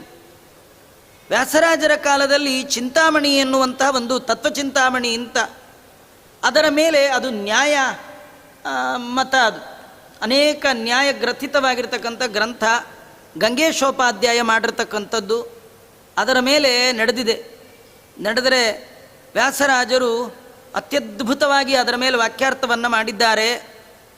ಇವರ ವಾಕ್ಯಾರ್ಥವನ್ನು ಕೇಳಿದ ಜನ ಎಲ್ಲ ಮೂಕ ವಿಸ್ಮಿತರಾಗಿ, ತಾವು ವಾದಕ್ಕೆ ಬಂದವರು, ನಾವು ಪರವಾದಿಗಳು, ನಾವು ಬೇರೆ ಮತದವರು ಅನ್ನೋದು ಮರೆತು ಎರಡೂ ಕೈಗಳನ್ನು ತಲೆಯಲ್ಲಿ ಜೋಡಿಸಿ ವ್ಯಾಸರಾಜರನ್ನು ಹೊಗಳ್ತಾ ಇದ್ರಂತೆ. ಏನಂತ ಹೊಗಳ್ತಿದ್ರು ಅಂದರೆ, ವ್ಯಾಸಯೋಗಿ ಚರಿತೆಯಲ್ಲಿ ಆತ ವರ್ಣನೆ ಮಾಡ್ತಾನೆ, ಈ ವ್ಯಾಸರಾಜರು ಅಂತ ಏನು ನಮ್ಮ ಮುಂದೆ ಕೂತು ಪಾಠಪ್ರವಚನ ಮಾಡ್ತಾ ಇದ್ದಾರೆ, ಇವರು ವ್ಯಾಸರಾಜರಲ್ಲ, ಸ್ವಯಂ ಬ್ರಹ್ಮದೇವರೇ ಕೂತಿದ್ದಾರೆ.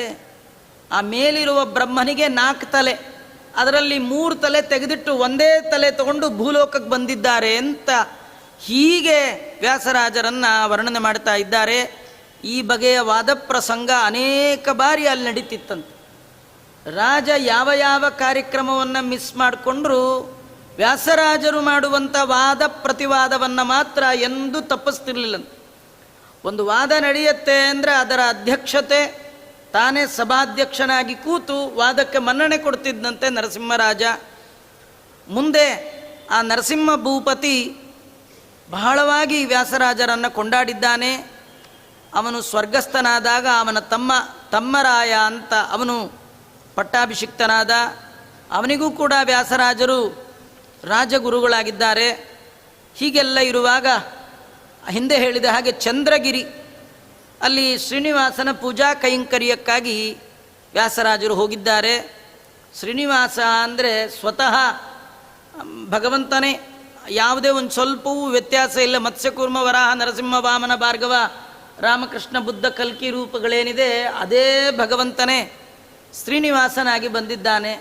ಶ್ರೀನಿವಾಸ ಅನ್ನೋದು ಅವತಾರ ಅಲ್ಲ, ಅದು ರಾಮ ಈ ಥರ ಅವತಾರ ಅಲ್ಲ, ಕೃಷ್ಣನೇ ಶ್ರೀನಿವಾಸನಾಗಿ ಬಂದಿದ್ದಾನೆ, ಸಾಕ್ಷಾತ್ ಕೃಷ್ಣ. ಯಾಕಂದರೆ ಶ್ರೀನಿವಾಸನ ಕಥೆಯಲ್ಲಿ ಬರುತ್ತೆ, ಶ್ರೀನಿವಾಸನಿಗೆ ಅತ್ತೆ ಮಾವ ಆಗುವಂತಹವರು ಕೇಳ್ತಾರೆ, ನಿಮ್ಮ ಹುಡುಗನ ಗೋತ್ರ ಯಾವುದು, ನಿಮ್ಮ ಹುಡುಗನ ತಾಯಿ ಯಾರು, ತಂದೆ ಯಾರು ಅಂದಾಗ ಶ್ರೀನಿವಾಸನ ತಾಯಿಯಾಗಿ ಹೋದಂತಹ ಬಕುಳ ಮಾಲಿಕ ನಮ್ಮ ಹುಡುಗನ ತಂದೆ ವಸುದೇವ ಅಂತ, ತಾಯಿ ದೇವಕಿ, ಮತ್ತು ಸಹೋದರಿಯಾದವಳು ಹೀಗೆಲ್ಲ ಸುಭದ್ರ, ಹೀಗೆಲ್ಲ ಹೇಳ್ತಾ ಆ ಕಥೆಯನ್ನೆಲ್ಲ ನಾವು ಕೇಳ್ತೀವಿ. ವಸಿಷ್ಠ ಗೋತ್ರ ಅಂತೆಲ್ಲ ಹೇಳ್ತಾರೆ. ಇದೆಲ್ಲ ಯಾವ ಅವತಾರಕ್ಕೆ ಸಂಬಂಧಪಟ್ಟದ್ದು ಅಂದರೆ ಕೃಷ್ಣಾವತಾರ. ಅಷ್ಟೇ ಅಲ್ಲ, ದಶಮಸ್ಕಂದ ಕೃಷ್ಣನ ಕಥೆ ಬರುವಾಗ ವ್ಯಾಸರು ಕೂಡ 2 ಬಾರಿ ಕೃಷ್ಣನ ಹೆಸರು ಹೇಳುವಾಗ ಕೃಷ್ಣನ ಶಬ್ದದ ಬದಲು ಅಲ್ಲಿ ಶ್ರೀನಿವಾಸ ಅಂತಲೇ ಹಾಕಿದ್ದಾರೆ. ಏನಂದರೆ ಮುಂದೆ ಇವನೇ ಶ್ರೀನಿವಾಸನಾಗಿ ಬರ್ತಾನೆ. ಅದು ಏನಂದರೆ ಕೃಷ್ಣಾವತಾರಕ್ಕೆ ಹಿಂದಿನ ಅವತಾರ ರಾಮಾವತಾರ. ಆ ರಾಮಾವತಾರದಲ್ಲಿ ಸೀತಾದೇವಿ ಒಂದು ಮಾತು ಕೇಳ್ಕೊಂಡಿದ್ಲು, ಅದು ನನ್ನ ಸಲುವಾಗಿ ವೇದವತಿ ರಾವಣನ ಮನೆಯಲ್ಲಿ ಬಹಳ ಕಷ್ಟಪಟ್ಟಿದ್ದಾಳೆ, ತಾಮಂಗೀಕುರು ಗೋವಿಂದ ವಿವಾಹ ವಿಧಿಪೂರ್ವಕಂ, ಇವಳನ್ನು ರಾಮ ನೀನು ಮದುವೆ ಆಗು ಅಂತ ಸೀತೆನೇ ಹೇಳಿದ್ಲಂತ. ರಾಮ ಅಂದ, ಅದು ಈಗ ಸಾಧ್ಯ ಇಲ್ಲ, ನಾನು ಈಗ ಏಕಪತ್ನಿ ವ್ರತಸ್ಥ, ಇನ್ನು ಇದಾದ ಮೇಲಿರೋದು ಕೃಷ್ಣಾವತಾರ, ಆಗ ಮಾಡ್ಕೊಳ್ಳೋಣ ಅಂದರೆ ಆಗೂ ಪ್ರಾಬ್ಲಮ್ಮೇ. ಯಾಕಂದರೆ ಅವಾಗೆಲ್ಲ ಫಿಕ್ಸ್ ಆಗಿಬಿಟ್ಟಿದೆ ಮದುವೆ, 16,108 ಇದೆ. ಆ 108 ಮಧ್ಯೆ ಇದೊಂದಾದರೆ ನಿನ್ನ ಮಾತಿಗೆ ಅಷ್ಟು ಬೆಲೆ ಕೊಟ್ಟಾಗಲ್ಲ. ಆ ಕೃಷ್ಣಾವತಾರವನ್ನು ಸ್ವಲ್ಪ ಎಕ್ಸ್ಟೆನ್ಷನ್ ಮಾಡ್ತೀನಿ ಇಂದ, ಅದೆಲ್ಲ ಅವ್ರು 108 ಜನನ ಕಳಿಸ್ಬಿಡೋದು, 16,000 ಎಲ್ಲ ಮುಗಿಸಿ ಫ್ರೀಯಾಗಿ ಬರ್ತೇನೆ ಮತ್ತೆ, ಮತ್ತೆ ವಾಪಸ್ ಹೋಗೋದಿಲ್ಲೇ ಇಲ್ಲ. ಕೃಷ್ಣಾವತಾರದ ಮುಂದುವರಿದ ಭಾಗ ಅದು ಯಾವುದಂದರೆ ಶ್ರೀನಿವಾಸ, ಹೆಸರಷ್ಟೇ ಚೇಂಜ್, ಮಿಕ್ಕ ಯಾವುದೂ ಚೇಂಜ್ ಇಲ್ಲ. ತಾಯಿ ಆದಂತಹ ಯಶೋದೆ ಮತ್ತು ಹೆಂಡತಿಯಾದ ಸೀತಾ ಇಬ್ಬರಿಗೆ ಮಾತು ಕೊಟ್ಟಿದ್ದ ಕೃಷ್ಣ. ಅವನು ಇಳೀ ವಯಸ್ಸು 80 ವಯಸ್ಸಿದ್ದಾಗ ಒಮ್ಮೆ ಗ್ರಹಣ ಬಂದಿತ್ತಂತೆ. ಗ್ರಹಣ ಬಂದಾಗ ಕೃಷ್ಣ ಸಮುದ್ರ ಸ್ನಾನಕ್ಕೆ ಹೋಗಿದ್ದಂತೆ. ಎಲ್ಲ ಯಾದವರು ಬಂದಿದ್ರಂತೆ. ಆಗ ವೃದ್ಧರಾದ ನಂದಗೋಪ ಯಶೋದೆನೂ ಬಂದಿದ್ರಂತೆ. ಯಶೋದೆ ಕೃಷ್ಣನ ನೋಡಿ ಹೇಳಿದ್ಲಂತ, ಕೃಷ್ಣ ನೀನು 8 ವಯಸ್ಸು ಹುಡುಗ ಇದ್ದಾಗ ನಮ್ಮೂರು ಬಿಟ್ಟು ಹೋಗಿದ್ದು, 8ಕ್ಕೆ ಹೋದ ನೀನು 80 ತನಕ ಮತ್ತೆ ನನ್ನ ಭೇಟಿನೇ ಆಗಲಿಲ್ಲ, ನಾನು ನೋಡಲಿಲ್ಲ, ನಾನು ನಿನ್ನ ನೋಡಲಿಲ್ಲ. ನನಗೊಂದೇ ಒಂದು ಆಸೆ ಇತ್ತು, ಈ ಗಂಡಿನ ತಾಯಿ ಅಂತ ಮದುವೆ ಮನೇಲಿ ಓಡಾಡಬೇಕು ಅಂತ. ನೀನು ಎಷ್ಟೊಂದು ಮದುವೆ ಆದೆ, ಒಂದು ಮದುವೆಗೂ ನನ್ನ ಕರೀಲೇ ಇಲ್ಲ ಅಂತ ಯಶೋದೆ ಕೃಷ್ಣನಿಗಂದ್ಲಂತ. ಕೃಷ್ಣ ಅಂದ, ನನ್ನ ಮದುವೆ ನನಗೆ ಗೊತ್ತಾಗಲಿಲ್ಲ ಅಂದ. ಅಮ್ಮನ್ನು ಕರೆದು ಅಪ್ಪನ್ನು ಕರೆದು ಅಕ್ಕ ಬಾವನ ಕರೆದು ಹೆಣ್ಣು ನೋಡಿ ಈ ಜಾತಕ ತೋರಿಸಿ ಈ ಥರ ಮದುವೆ ಒಂದಿಲ್ಲ ಅಂದ. ಎಲ್ಲ ಮದುವೆ ಅರ್ಜೆಂಟ್ ಅಂತ. ದೇವರದ ಮದುವೆ ಎಲ್ಲ ಅರ್ಜೆಂಟ್ ಅಂತ. ಯಾಕಂದರೆ ನಾಳೆ ಮಾಂಗಲ್ಯ ಧಾರಣೆ ಅಂದರೆ ಹಿಂದಿನ ದಿನ ಕೃಷ್ಣನಿಗೆ ರುಕ್ಮಿಣಿಯ ಪತ್ರ ಬಂದು ತಲುಪಿತ್ತು. ಈ ಕೃಷ್ಣನಿಗೆ ರುಕ್ಮಿಣಿ ಪತ್ರ ಬಂದ ಮೇಲೆ ಎಲ್ಲ ತಾಯಿಗೆ ಹೇಳಿ, ತಂದೆಗೆ ಹೇಳಿ, ಚಿಕ್ಕಪ್ಪನಿಗೆ ಹೇಳಿ, ಲಗ್ನ ಪತ್ರಿಕೆ ಪ್ರಿಂಟ್ ಮಾಡಿಸಿ ಇವ್ರನ್ನೆಲ್ಲ ಕರ್ಕೊಂಬರೋ ತನಕ ಅಲ್ಲಿ ಪುರುಸೊತ್ತಿರ್ಬೇಕಲ್ಲ. ಅದು ಹೋದ, ಕರ್ಕೊಂಡು ಬಂದೋ, ಮದುವೆ ಆದ. ಇನ್ನು ಎಲ್ಲೋ ಅದು ಯಾವುದೋ ಸೆಮಂತಕ ಮಣಿ ಇಂತಿತ್ತು, ಅದು ಕಳೆದು ಹೋಗಿತ್ತು. ಅದು ಕಳ್ಕೊಂಡವ ಕೃಷ್ಣನ ಮೇಲೆ ಆರೋಪ ಮಾಡ್ದ. ಆ ಮಣಿ ತಂದ ಸತ್ರಾಜಿತನಿಗೆ ಕೊಟ್ಟದ್ದಕ್ಕೆ ಅವನಂದ, ಹೇಗಿದ್ರು ಮಣಿ, ಇಂಥ ಮಣಿ ನಿಂಗೆ ಕೊಡ್ತೀನಿ, ಜೊತೆಗೊಂದು ಕನ್ಯಾಮಣಿ ಫ್ರೀ ಅಂತೇಳಿ ಸತ್ಯಭಾಮಂಗೆ ಕೊಟ್ಟ. ಆ ಮಣಿ ತರಲಿಕ್ಕೆ ಹೋದಾಗ ಜಾಂಬುವಂತನ ಹತ್ರ ಒಂದು ಮಣಿ ಇತ್ತು. ಅದ್ಯಾವ ಮಣಿ? ಅದು ಒಂದು ಕನ್ಯಾಮಣಿ, ಇದನ್ನು ನೀನೇ ಮಾಡ್ಕೊಂಡ. ಜಾಂಬೂತಿ ಮದುವೆ ಆಯಿತು. ಹೀಗೆ ಪ್ರತಿಯೊಂದು ಮದುವೆಯ ಹಿನ್ನೆಲೆಯಲ್ಲಿ ಅರ್ಜೆಂಟ್ ಇತ್ತಮ್ಮ, ನಿನ್ಯಾವಾಗ ಕರೀಲಿ, ಆದರೂ ನೀ ಇಷ್ಟು ಕೇಳ್ತೀಯ ಅಂದಮೇಲೆ ನಿನ್ನ ಸಲುವಾಗೆ ಒಂದು ಮದುವೆ ಮಾಡ್ಕೊಳ್ತೀನಿ. ಆ ಮದುವೆ ಒಳಗೆ ನೀನೇ ಮುಖ್ಯಸ್ಥಳು, ನಿನಗೆ ಎಷ್ಟು ಗೌರವ ಕೊಡ್ತೀನಿ. ನಿಂಗೇನು ಆಸೆ? ಗಂಡಿನ ತಾಯಿ ಅಂತ ಅನಿಸ್ಕೊಳ್ಬೇಕಲ್ಲ. ಅದಕ್ಕೆ ಜಗತ್ತಿಗೆ ತಂದೆ ಲೋಕ ಪಿತಾಮಹನಾದ ಬ್ರಹ್ಮನೇ ನಿಂಗೆ ನಮಸ್ಕಾರ ಮಾಡಬೇಕು. ಅಂತಹ ಪ್ರಸಂಗವನ್ನು ನಾನು ಮಾಡಿಸ್ತೇನೆ ಅಂಥೇಳಿ ಆ ತಾಯಿಯ ಮಾತು, ಹೆಂಡತಿಯ ಮಾತು, ಇಬ್ಬರ ಮಾತನ್ನು ಕೂಡ ಭಗವಂತ ಸತ್ಯ ಮಾಡುವ ಸಲುವಾಗಿ ಶ್ರೀನಿವಾಸನಾಗಿ ಬಂದು ತಾನು ಆ ಯಶೋದೆಯನ್ನೇ ಬಕುಳ ಮಾಲಿಕೆಯನ್ನಾಗಿ ಮಾಡಿಕೊಂಡು ಆ ಲಕ್ಷ್ಮಿಯನ್ನು ಕರೆದು ಅವಳ ದಿವ್ಯವಾದ ಸನ್ನಿಧ್ಯ ಒಳಗೆ ಪದ್ಮಾವತಿಯ ತಾನು ಕೈ ಹಿಡಿದ ಕಥೆಯನ್ನು ನಾವು ಶ್ರೀನಿವಾಸನ ಕಥೆಯಲ್ಲಿ ಕೇಳ್ತೀವಿ. ಈ ಶ್ರೀನಿವಾಸ ಅಂದರೆ ಸ್ವಯಂ ಕೃಷ್ಣ. ಅವನು ನಿಂತ ಜಾಗ ಯಾವುದಂದರೆ ಅದೇ ವೈಕುಂಠ, ಬೇರೆ ಯಾವುದಿಲ್ಲ. ವೈಕುಂಠ ಅಂದರೆ ಏನು ಗೊತ್ತಾ? ದೇವರು ಎಲ್ಲಿರ್ತಾನೋ ಅದೇ ವೈಕುಂಠ. ವೈಕುಂಠ ಯಾಕಾಗಿದೆ ಅಂದರೆ ಅಲ್ಲಿ ದೇವರು ಇರೋದ್ರಿಂದ. ಆದ್ದರಿಂದ ದೇವರು ಎಲ್ಲಿದ್ದಾನೋ ಅದನ್ನು ಏನಂತಾರೆ? ವೈಕುಂಠ ಅಂತಾರೆ. ಆನಂದ ನಿಲಯ ಅಂತ ಇವತ್ತು ಭಗವಂತ ಇರುವಂಥ ಗರ್ಭಗುಡಿಗೆ ಆನಂದ ನಿಲಯ ಅಂತ ಕರೀತಾ ಇದ್ದಾರೆ. ಯಾಕಂದರೆ ಭಗವಂತ ಆನಂದ ಜ್ಞಾನ ಇದೇ ದೇಹವಾಗಿ ಉಳ್ಳ ಆನಂದಮಯನಾದ ಭಗವಂತ ಇರುವಂತಹ ಜಾಗ ಅದು ಭೂವೈಕುಂಠ ಅಂತ ಕರೀತಾ ಇದ್ದಾರೆ. ಅಷ್ಟ ಸ್ವಯಂ ವ್ಯಕ್ತ ಕ್ಷೇತ್ರಗಳಲ್ಲಿ ಇದು ಒಂದು ಅಂತ ತಿಳಿಸ್ತಾ ಇದ್ದಾರೆ. ಇಲ್ಲಿಯ ಭವ್ಯವಾದ ಆ ಮೂರ್ತಿ ಅದು ಸಂಸಾರ ಬಂಧನವನ್ನೇ ಕಳಚುವಂಥದ್ದು ಕೇವಲ ದರ್ಶನ ಮಾತ್ರದಿಂದ.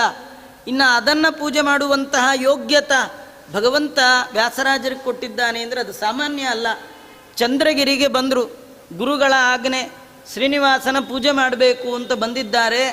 ಚಂದ್ರಗಿರಿಗೆ ಬಂದು ತಿರುಮಲ ಬೆಟ್ಟವನ್ನು ನೋಡಿದ್ದಾರೆ. ನೋಡಿದ ತಕ್ಷಣ ಕೈ ಮುಗಿದ್ರಂತೆ. ಯಾಕೆ ಅವ್ರಿಗೆ ಅಂದರೆ ಇಡೀ ಬೆಟ್ಟ ಸಾಲಿಗ್ರಾಮಮಯವಾಗಿ ಕಂಡಿದೆಯಂತೆ. ಹೋಗೋದು ಹೇಗೆ, ಬರೋದು ಹೇಗೆ? ಬೇರೆ ಯಾರಾದರೂ ಆಗಿದ್ದರೆ ಸಾಧ್ಯವೇ ಇಲ್ಲ, ಬಿಟ್ಟು ಬಂದುಬಿಡೋರು. ವ್ಯಾಸರಾಜರು 12 ವರ್ಷಗಳಷ್ಟು ದೀರ್ಘಕಾಲ ನೋಡಿ, ಹಿಂದೆ ಮಾಡಿದ್ದು ಸಾಧನ, ಅಧ್ಯಯನದ ಸಾಧನ. ಶ್ರೀಪಾದರಾಜರ ಬಳಿ 12 ವರ್ಷ ಓದಿದ್ರು, ಅದು ಥಿಯರಿ. 12 ವರ್ಷ ಭಗವಂತನ ಮುಟ್ಟಿದ್ರು, ಇದು ಪ್ರಾಕ್ಟಿಕಲ್. ಭಗವಂತನ ಮುಟ್ಲಿಕ್ಕಾಗಿ ಜ್ಞಾನ ಸಂಪಾದನೆ 12 ವರ್ಷ ಆದರೆ ಆ ಜ್ಞಾನ ಪುರಸ್ಸರವಾಗಿ ಜ್ಞಾನ ಪ್ರತಿಪಾದ್ಯನಾದ ಭಗವಂತನ ಅರ್ಚನೆ 12 ವರ್ಷ ಮಾಡಿದ್ದಾನೆ. ಅದೇ 12 ವರ್ಷ ಬಹಳ ಬೇಗ ಕಳೆದೋಗ್ಬಿಟ್ಟಿರುತ್ತೆ. ಅವ್ರು ಮಾಡಿರೋ ಥರ ಪೂಜೆ ಮಾಡೋಕ್ಕೆ ಯಾರ್ಯಾರಿಗೂ ಇತಿಹಾಸ ಅಂಥ ಅರ್ಚಕರನ್ನು ಮತ್ತೊಬ್ಬರನ್ನು ಕಂಡೇ ಇಲ್ಲ, ಕೇಳೂ ಇಲ್ಲ.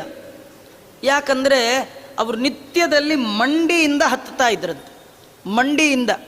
ಇವತ್ತು ಕಾಲು ನೆಟ್ಟಗಿರೋರೇ ಹತ್ತಲ್ಲ, ಮಂಡಿಯಿಂದ ಹತ್ತುತ್ತಿದ್ರಷ್ಟೇ ಅಲ್ಲ, ಹತ್ತಿ ಇಳಿತಿದ್ರಂತೆ. ಹತ್ತಿ ಪೂಜೆ ಮಾಡೋದು, ಪೂಜೆ ಮುಗಿಸಿ ಇಳಿದು ಬಿಡೋದು, ಮತ್ತು ಅಲ್ಲಿರೋದಿಲ್ಲ. ಯಾಕೆಂದರೆ ಅಲ್ಲಿದ್ದರೆ ಕೈ ತೊಳ್ಕೊಳ್ಳೋದು ಹೇಗೆ, ಮತ್ತು ಬೆಳಗಾಗೆದ್ದು ಬಹಿರ್ದೇಶಾದಿ ಕ್ರಿಯೆಗಳೆಲ್ಲ ಹೇಗೆ? ಸಾಲಿಗ್ರಾಮ ಅವು ಎಂದೂ ಅಲ್ಲಿರ್ತಿರ್ಲಿಲ್ಲ. ನಾವು ಅಪ್ಪ ಅವರು ಅಂತ ಕೇಳ್ತೀವಿ, ರಾಯರ ಭಕ್ತರು. ಅವರೆಲ್ಲ ಹೇಗಂದರೆ ಮಂತ್ರಾಲಯದಲ್ಲಿ ರಾಯರ ಶಿಷ್ಯರು. ಅಲ್ಲಿ ಊಟ ಮಾಡಿದ್ರೆ ಕೈ ತೊಳ್ಕೊಳ್ತಿರ್ಲಿಲ್ಲಂತೆ. ಮಂತ್ರಾಲಯ ಬಿಟ್ಟು ಆಚೆಗೆ ಹೋಗ್ಬೇಕು. ಎಲ್ಲಿ ಕೈ ತೊಳೆಯೋದು? ಯಾಕಂದರೆ ಅದು ಮಂತ್ರ ನಿಲಯ. ರಾಯರ ಸನ್ನಿಧಾನದಿಂದ ಯುಕ್ತವಾಗಿರ್ತಕ್ಕಂಥದ್ದು ಅಂತ ಆ ಊರು ಬಿಟ್ಟು ಆಚೆಗೆ ಹೋಗೋರಂತ. ಇವತ್ತು ನಮಗೆ ದೇವಸ್ಥಾನ, ತಿರುಪತಿ ಇದೆಲ್ಲ ಸಾಲಿಗ್ರಾಮಮಯ, ಇದು ಯಾವ ಇದೂ ಇಲ್ಲ, ನಮಗೆ ಎಚ್ಚರಿಕೆ ಇಲ್ಲ. ಶಾಸ್ತ್ರದಲ್ಲಿ ದಾಸರಾಯರೆಲ್ಲ ಹೇಳುವಾಗ ಮುಟ್ಟಬೇಡಿ ಮುಟ್ಟಬೇಡಿ, ಮುರಹರನ ದಾಸರನು ಕಟ್ಟು ಮಾಡಿದನಂತೆ ಯಮ ತನ್ನ ದೂತರಿಗೆ ಹೇಳುವಾಗ, ತಿರುಪತಿ ಯಾತ್ರೆ ಮಾಡಿದವರ ಮುಟ್ಟಬೇಡಿ, ತಿರುಪತಿಗೆ ಯಾರಾದರೂ ಹೋಗಿದ್ದರೆ ಅವ್ರನ್ನ ಮುಟ್ಟಬೇಡಿ ಅಂತ ಯಮ ತನ್ನ ದೂತರಿಗೆ ಹೇಳಿದ್ದು ನಾನು. ಯಾಕಂದರೆ ತಿರುಪತಿ ಯಾತ್ರೆ ಮಾಡೋದು ಅಂದರೆ ಸಾಮಾನ್ಯದಲ್ಲ, ಅದು ಇಡೀ ಸಾಲಿಗ್ರಾಮಮಯವಾದಂತಹ ಕ್ಷೇತ್ರ, 7 ಪರ್ವತಗಳಿಂದ ಯುಕ್ತವಾಗಿರ್ತಕ್ಕಂತಹ ಕ್ಷೇತ್ರ. ಆ ಪರ್ವತವೇ ಸ್ವತಃ ಭಗವನ್ಮಯ. ನಾವು ಶ್ರೀನಿವಾಸ ಕಲ್ಯಾಣದಲ್ಲಿ ಕೇಳುವಾಗ ಶ್ರೀನಿವಾಸ ದೇವರ ಕಥೆ ಮೊದಲು ಹೇಳಲ್ಲ, ಪರ್ವತದ್ದೇ ಕಥೆ. 4 ಯುಗದಲ್ಲಿ ಪರ್ವತಕ್ಕೆ 4 ಹೆಸರು. ಆ ಪರ್ವತ ಎಂಥ ಅತ್ಯದ್ಭುತವಾದ ಪರ್ವತವು. ಪರ್ವತದ ಮಾತ್ರ ಅಲ್ಲ, ಅಲ್ಲಿ ಹೇಳುವಾಗ ಹೇಳ್ತಾರೆ, ಅಲ್ಲಿ ಹಾರಾಡುವ ಪಕ್ಷಿಗಳೆಲ್ಲ ಪಿತೃದೇವತೆಗಳಂತೆ, ಅಲ್ಲಿರುವಂತಹ ಕಲ್ಲುಗಳೆಲ್ಲ ಕಿನ್ನರ ದೇವತೆಗಳಂತೆ, ತರವೋ ದೇವತಗಣ ಅಂತೆ, ಅಲ್ಲಿರುವ ಮರಗಳೆಲ್ಲ ದೇವತೆಗಳಂತೆ. ದೇವತೆಗಳೇ ತಿರುಪತಿಯ ಬೆಟ್ಟದಲ್ಲಿ ಮರಗಳಾಗಿದ್ದು ಆ ತಿಮ್ಮಪ್ಪನ ದರ್ಶನಕ್ಕಾಗಿ ಕಾಯ್ತಾ ಇದ್ದಾರೆ. ಅಲ್ಲೆಲ್ಲ ಹಾರುವ ಪಕ್ಷಿಗಳೆಲ್ಲ ಪಿತೃದೇವತೆಗಳಂತೆ. ಹೀಗೆಲ್ಲ ಹೇಳಬೇಕಾದ್ರೆ ಆ ಮಹಿಮೆ ಅದನ್ನು ವೇದವ್ಯಾಸ ದೇವರೇ ಹೇಳುವಾಗ, ಈ ಪರ್ವತದ ಮಹಿಮೆಯನ್ನು ಪೂರ್ಣವಾಗಿ ಬ್ರಹ್ಮಾದಿ ದೇವತೆಗಳಿಗೆ ತಿಳಿಯೋಲ್ಲ ಅಂತ ಅನ್ನಬೇಕಾದ್ರೆ, ಬ್ರಹ್ಮಾದಿಗಳಿಗೆ ನಿಲುಕದ ಮಹಿಮೆ ಅದು ದೇವರ ಮಹಿಮೆ. ಬೆಟ್ಟ ಅಂದರೆ ದೇವರು, ದೇವರು ಅಂದರೆ ಬೆಟ್ಟ.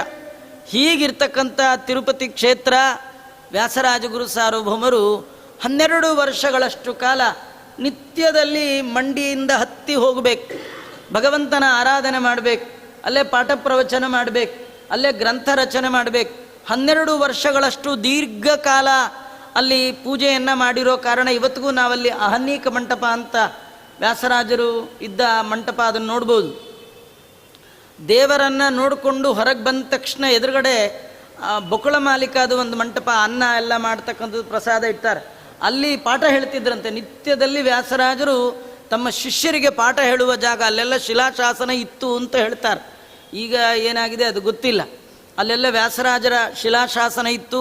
ಅಹನೀಕ ಮಂಟಪ ಅಂತೂ ಇವತ್ತು ಹಾಗೆ ಉಳಿದಿರ್ತಕ್ಕಂಥದ್ದು. ವ್ಯಾಸರಾಜರು ತಮ್ಮ ಅನೇಕ ಗ್ರಂಥಗಳನ್ನು ಅಲ್ಲಿ ರಚನೆ ಮಾಡಿದ್ದಾರೆ. ಯಾಕಂದರೆ 12 ವರ್ಷಗಳ ಕಾಲ ಬರೀ ದೇವರ ಪೂಜೆ ಮಾಡೋದು ಇಷ್ಟೇ ಕಾರ್ಯಕ್ರಮ. ಆಗಿನ ಕಾಲದಲ್ಲಿ ಇಷ್ಟು ಜನ ಇಲ್ಲ. ಯಾಕಂದರೆ ವ್ಯಾಸರಾಜರ ಕೈಯಲ್ಲಿ ಪೂಜೆ ತಗೊಳ್ಳೋ ಶ್ರೀನಿವಾಸನಿಗೆ ಬೇರೆ ಜನಗಳು ಜಾಸ್ತಿ ಬರಬಾರ್ದು ಅಂತ ಆಸೆ. ಯಾಕಂದರೆ ಇವ್ರು ಮಡಿ ಇವ್ರ ಪೂಜೆಗೆ ಎಲ್ಲಿ ಡಿಸ್ಟರ್ಬ್ ಮಾಡ್ತಾರೆ, ಬೇಡೇ ಬೇಡ, ನಿಮಗೆ ಮುಂದೆ ಇದ್ದೇ ಇದೆ, ಬೇಕಾದ ಜನ ಬನ್ನಿ, ಈಗಂತೂ ಯಾರು ಬೇಡ ಅನ್ನುವಂತೆ ವ್ಯಾಸರಾಜರ ಪೂಜೆಯನ್ನು ಭಗವಂತ ತಾನು ಸ್ವೀಕಾರ ಮಾಡಿದ್ದಾನೆ. 12 ವರ್ಷಗಳಷ್ಟು ಕಾಲ ಪೂಜೆ ಮಾಡಿದ್ದಾರೆ. ವ್ಯಾಸರಾಜರು ಮನಸ್ಸು ಮಾಡಿದರೆ ಅವರಿಗೆ ಇನ್ನೂ ಇರ್ತಿತ್ತು. ಅವ್ರನ್ನ ಯಾರು ನೀವು ಮಾಡಿ ಇಷ್ಟು ವರ್ಷ ಮಾಡಿಬಿಟ್ಟು ಕೊಟ್ಬಿಡಿ ಹಾಗೆ ಯಾರು ಅವ್ರಿಗೆ ಹೇಳೋರಿಲ್ಲ, ಕೇಳೋರಿಲ್ಲ. ವ್ಯಾಸರಾಜರೇನಾದರೂ ಮನಸ್ಸು ಮಾಡಿ ಇದು ನಮಗೆ ಇರಲಿ, ನಾವೇ ತಿರುಪತಿ ತಿಮ್ಮಪ್ಪ ಪೂಜೆ ಮಾಡ್ತೀವಿ ಅಂದರೆ ಆ ರಾಜ ಕೂಡ ಬಹಳ ಸಂತೋಷದಿಂದ ಒಪ್ಕೊಳ್ತಿದ್ದ. ಆದರೆ ವ್ಯಾಸರಾಜರ ವೈರಾಗ್ಯಕ್ಕೆ ಇದೊಂದು ಉದಾಹರಣೆ. ಎಂಥ ತುಂಬಿ ತುಳುಕುವ ಸಂಪತ್ತಿನಿಂದ ಕೂಡಿದಂಥದ್ದು ತಿರುಪತಿಯ ಕ್ಷೇತ್ರ. ಆದರೆ ವ್ಯಾಸರಾಜರು ಭಗವಂತ ತಮಗೆ ಎಷ್ಟು ಆದೇಶ ಮಾಡಿದ್ದಾನೋ ಅಷ್ಟೇ, ಎಂದು ಯಾವುದೇ ವಿಧವಾದ ಅಧಿಕಾರಕ್ಕೆ ಅಂಟಿಕೊಳ್ಳದಂತಹ ಸ್ವಭಾವ, ಅದು ವೈರಾಗ್ಯದ ಮತ್ತೊಂದು ರೂಪ. ವ್ಯಾಸರಾಜರಂತಾರೆ, ನಂಗಿನ್ನು ಸಾಕು, ಇದು ಭಗವಂತನ ಪೂಜಾ, ಇಷ್ಟೇ ನನಗೆ ಮಾಡಲಿಕ್ಕೆ ಭಗವಂತನ ಆದೇಶ ಅಂತ ವಿಚಾರ ಮಾಡಿ ಯಾರು ಈ ಪೂಜೆ ಮಾಡ್ತಿದ್ರು ಆ ಮನೆತನದವ್ರನ್ನೆಲ್ಲ ಹುಡುಕಿಸಿ ಅದರಲ್ಲಿ ಒಬ್ಬ ಅರ್ಚಕರ ಪತ್ನಿ ತಾನು ಗರ್ಭಿಣಿಯಾಗಿರೋದನ್ನು ವ್ಯಾಸರಾಜರು ತಿಳಿದು ಆ ಮಗು ಜನನ ಆಗೋವರೆಗೂ ಕಾದು ಆ ಮಗುವಿಗೆ ಸೂಕ್ತ ಮಾರ್ಗದರ್ಶನ ಶಿಕ್ಷಣ ಕೊಟ್ಟು ಆ ಮಗುವಿಗೆ 8 ವಯಸ್ಸಿಗೆ ಉಪನಯನ ಮಾಡಿ ಅದಕ್ಕೆ ಅಧ್ಯಯನ ಮಾಡಿಸಿ ಆ ಮಗುವಿಗೆ ಇನ್ನೇನು ಆ ಎಲ್ಲ ಪೂಜೆಯ ಅಧಿಕಾರವನ್ನು ಹಸ್ತಾಂತರ ಮಾಡುವ ಸಂದರ್ಭ. ಒಂದು ದ್ವಾದಶಿ ಅವತ್ತು ಕಡೇ ಪೂಜೆ ವ್ಯಾಸರಾಜರು ಪೂಜೆ ಮಾಡಿ ತ್ರಯೋದಶಿಯಿಂದ ಆ ಹುಡುಗನಿಗೆ ಕೊಡಬೇಕು, ಆ ವಂಶದವರಿಗೆ ಆ ಪಾರುಪತ್ಯೆಯನ್ನು ಕೊಡಬೇಕು. ಆ ಪ್ರಸಂಗದಲ್ಲಿ ವ್ಯಾಸರಾಜರು ಭಗವಂತನಿಗೆ ಸ್ತೋತ್ರ ಮಾಡಿದ್ದಾರೆ. ತಿರುಪತಿಗೆ ಹೋದಾಗ ವ್ಯಾಸರಾಜರಿಂದ ರಚಿತವಾದ ಪ್ರಾತಸ್ಮರಾಮಿ ಅಂತೇನು ಶ್ರೀನಿವಾಸನ ಸ್ತೋತ್ರ ಇದೆ. ಆ ಭಗವಂತನ ದಿವ್ಯವಾದ ರೂಪವನ್ನು ನೋಡ್ತಾ ಪೂಜೆ ಮಾಡಿದ್ದಾರೆ. ನೀವು ಅನೇಕ ಕಥೆಗಳು ತಿರುಪತಿಯಲ್ಲಿ ಇವತ್ತಿಗೂ ಇರತಕ್ಕಂಥದ್ದು. ಮಹಾಂತರು ಪೂಜೆ ಮಾಡುವಾಗ ಆ ಮೈಯೆಲ್ಲ ಮೆತ್ತಗಾಗತ್ತಂತೆ. ಇವತ್ತಿಗೂ ನೀವು ಆ ಎದೆ ವಕ್ಷಸ್ಥಲವನ್ನು ಎಷ್ಟು ಒರೆಸಿದ್ರೂ ಅದರಲ್ಲಿ ಲಕ್ಷ್ಮ್ಯಾತ್ಮಕವಾದ ಬೆವರು ಬರುತ್ತಂತೆ. ಅದು ಕಲ್ಲಿನ ಪ್ರತಿಮೆ ಅಂತೂ ಅಲ್ವೇ ಅಲ್ಲ. ನೋಡುವ ಯೋಗ್ಯತೆ ಇರುವವರಿಗೆ ಚೆನ್ನಾಗಿ ಚೇತನಮಯವಾಗಿಯೇ ಆ ಪ್ರತಿಮೆ ಕಾಣುತ್ತೆ. ವ್ಯಾಸರಾಜರಂತಹ ಮಹಾನುಭಾವರಿಗೆ ಇನ್ನೆಷ್ಟು ಆ ಭಗವಂತನ ಮೂರ್ತಿ ಚಂದವಾಗಿ ಕಂಡಿರಬೇಡ. ಎಲ್ಲ ಪೂಜೆ ಮಾಡಿದ್ದಾರೆ, ಶ್ರೀನಿವಾಸನಲ್ಲಿ ಪ್ರಾರ್ಥನೆ ಮಾಡಿದ್ದಾರೆ, ಭಗವಂತ ನೀನಿತ್ತ ಸೌಭಾಗ್ಯ ಇದು ಅಂತ ಹೇಳಿ ಪೂಜೆ ಎಲ್ಲ ಮುಗಿಸಿ ಆ ಭಗವಂತನ ಪಾದದಲ್ಲಿ ಹಣೆ ಹಚ್ಚಿ ದೀರ್ಘದಂಡ ನಮಸ್ಕಾರ ಮಾಡಿದರೆ ಅವತ್ತಿನವರೆಗೂ ಶ್ರೀನಿವಾಸ ಮಾತಿಲ್ಲ, ಕತೆ ಇಲ್ಲ, ಸುಮ್ಮನೆ ಇವರೊಳ್ಳೆ ಪೂಜೆ ನಡೀತಾ ಸುಮ್ಮನಿದ್ದ.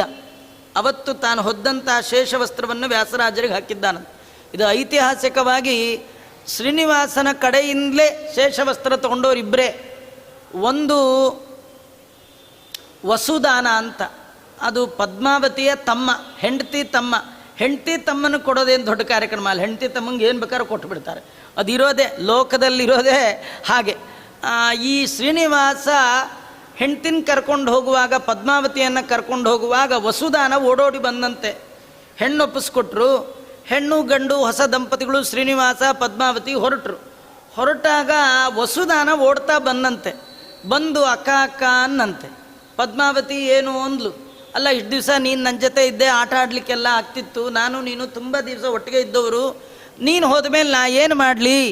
ಶ್ರೀನಿವಾಸ ಅನ್ನಂತೆ ಆಡಿದ ಸಾಕು, ಇನ್ನು ಅಧ್ಯಯನ ಮಾಡು, ಶೇಷವಸ್ತ್ರ ತಗೋ ಅಂತ ತಾನು ಹೊದ್ದ ವಸ್ತ್ರವನ್ನು ವಸುದಾನನಿಗೆ ಹೊದ್ದಿಸಿದಂತೆ. ವಸುದಾನಂಗೆ ಹೊದ್ದಿಸಿದ ಮೇಲೆ ಶ್ರೀನಿವಾಸ ಯಾರಿಗೂ ಕೊಟ್ಟಿಲ್ಲ ವಸ್ತ್ರ. ಅವನು ಯಾರಿಗೂ ಏನೂ ಕೊಡಲ್ಲ. ಅವನಿಗೆ ಕೊಡೋದು ನಮ್ಮ ಕುಲದಲ್ಲೇ ಇಲ್ಲ ಅಂತಾನೆ. ತಿರುಪತಿ ತಿಮ್ಮಪ್ಪ ಅಂತಾನೆ, ನಾವೇನಿದ್ರು ಯಾರು ತಂದರೂ ತಾ ತಾ ತಾ ತಾ ಅಂತ ಇಸ್ಕೊಳ್ತೀವಿ. ಕೋ ಅನ್ನೋದು ನಮ್ಮ ಕುಲದಲ್ಲೇ ಇಲ್ಲ. ಅವು ಎಷ್ಟು ಅಂದರೆ ತೊಳಸದಕ್ಕಿಯ ತಿಂಬ, ಅಕ್ಕಿ ತೊಳಿಬಾರ್ದು ಅಂತಾನೆ. ಅವನಿಗೆ ನೈವೇದ್ಯಕ್ಕೆ ಸೀದಾ ಹಾಗೆ ಸುರಿದು ಬಿಡ್ಬೇಕು. ತೊಳೆದು ಬಿಟ್ಟರೆ ಆ ಅಕ್ಕಿ ಒಳಗೆ ಕ್ವಾಂಟಿಟಿ ಕಡಿಮೆ ಆಗಿಬಿಡುತ್ತೆ. ಅದಕ್ಕೆ ಅಕ್ಕಿ ಹಾಗೆ ಹಾಕಿ ಪಾತ್ರೆ ತೊಳಗಿಳಿಯಲ್ಲ ಅವನಿಗೆ. ಯಾಕೆಂದರೆ ತೊಳೆದು ಬಿಟ್ಟರೆ ನಿಮ್ಮ ಥರ ಸ್ಟೀಲ್ ತಟ್ಟೆ ಅಲ್ಲ, ದೇವರದು ಬಂಗಾರದ್ದು. ಅದು ತೊಳೆದು ದಿನ ಉಜ್ಜಿ ಗ್ರಾಮ್ ಕಡಿಮೆ ಆಗಿಬಿಟ್ರೆ ಅದಕ್ಕೆ ತೊಳಸದಕ್ಕಿಯ ತಿಂಬ. ತಟ್ಟೆ ಕಿಲುಬಾದರೂ ಪರವಾಗಿಲ್ಲ, ಕಿಲುಬು ತಣಿಗೆ ಲುಂಬ. ಏನೋ ದುಡ್ಡಿಲ್ವಾ ಅಂದರೆ ಕೊಳಗದಲ್ಲಿ ಹಣಗಳನ್ನು ಎಣಿಸಿಕೊಂಬ. ಇಲ್ಲ ಕಾಸು ಎಂದು ನಾವ್ಯಾರಾದರೂ ಸುಳ್ಳು ಮಾತಾಡಿದರೆ ಎಲ್ಲವನ್ನು ಕಸುಕೊಂಬ ಕಳ್ಳದೊರೆ ಶ್ರೀನಿವಾಸ. ಆ ಶ್ರೀನಿವಾಸನಿಗೆ ಕೊಟ್ಟ ಅಭ್ಯಾಸವೇ ಇಲ್ಲ. ಏನೋ ಹೆಂಡತಿ ತಮ್ಮ ಕೊಟ್ಟ. ಅದು ಬಿಟ್ಟರೆ ಶ್ರೀನಿವಾಸನ ಕಡೆಯಿಂದ ಇಸ್ಕೊಂಡವರು ಒಬ್ಬರೇ ಒಬ್ಬರು ಅಂದರೆ ವ್ಯಾಸರಾಜ ಗುರು ಸಾರ್ವಭೌಮರು. ಅವರಿಗೆ ವ್ಯಾಸರಾಜ ಗುರು ಸಾರ್ವಭೌಮರಿಗೆ ಆ ಸಂಪ್ರದಾಯ ಇದ್ದದ್ದು. ಆಮೇಲೆ ಉಳಿದ ಎಲ್ಲ ಸನ್ಯಾಸಿಗಳಿಗೆ ಬಂದದ್ದೇ ವಿನಃ ಮೊಟ್ಟ ಮೊದಲ ಬಾರಿಗೆ ಶ್ರೀನಿವಾಸನನ್ನು ಮುಟ್ಟಿ ಪೂಜೆ ಮಾಡಿ ಅವನ ಕಡೆಯಿಂದ ಶೇಷವಸ್ತ್ರವನ್ನು ಪಡೆದ ಮಹಾ ಸೌಭಾಗ್ಯಶಾಲಿಗಳು ವ್ಯಾಸರಾಜ ಗುರು ಸಾರ್ವಭೌಮರು.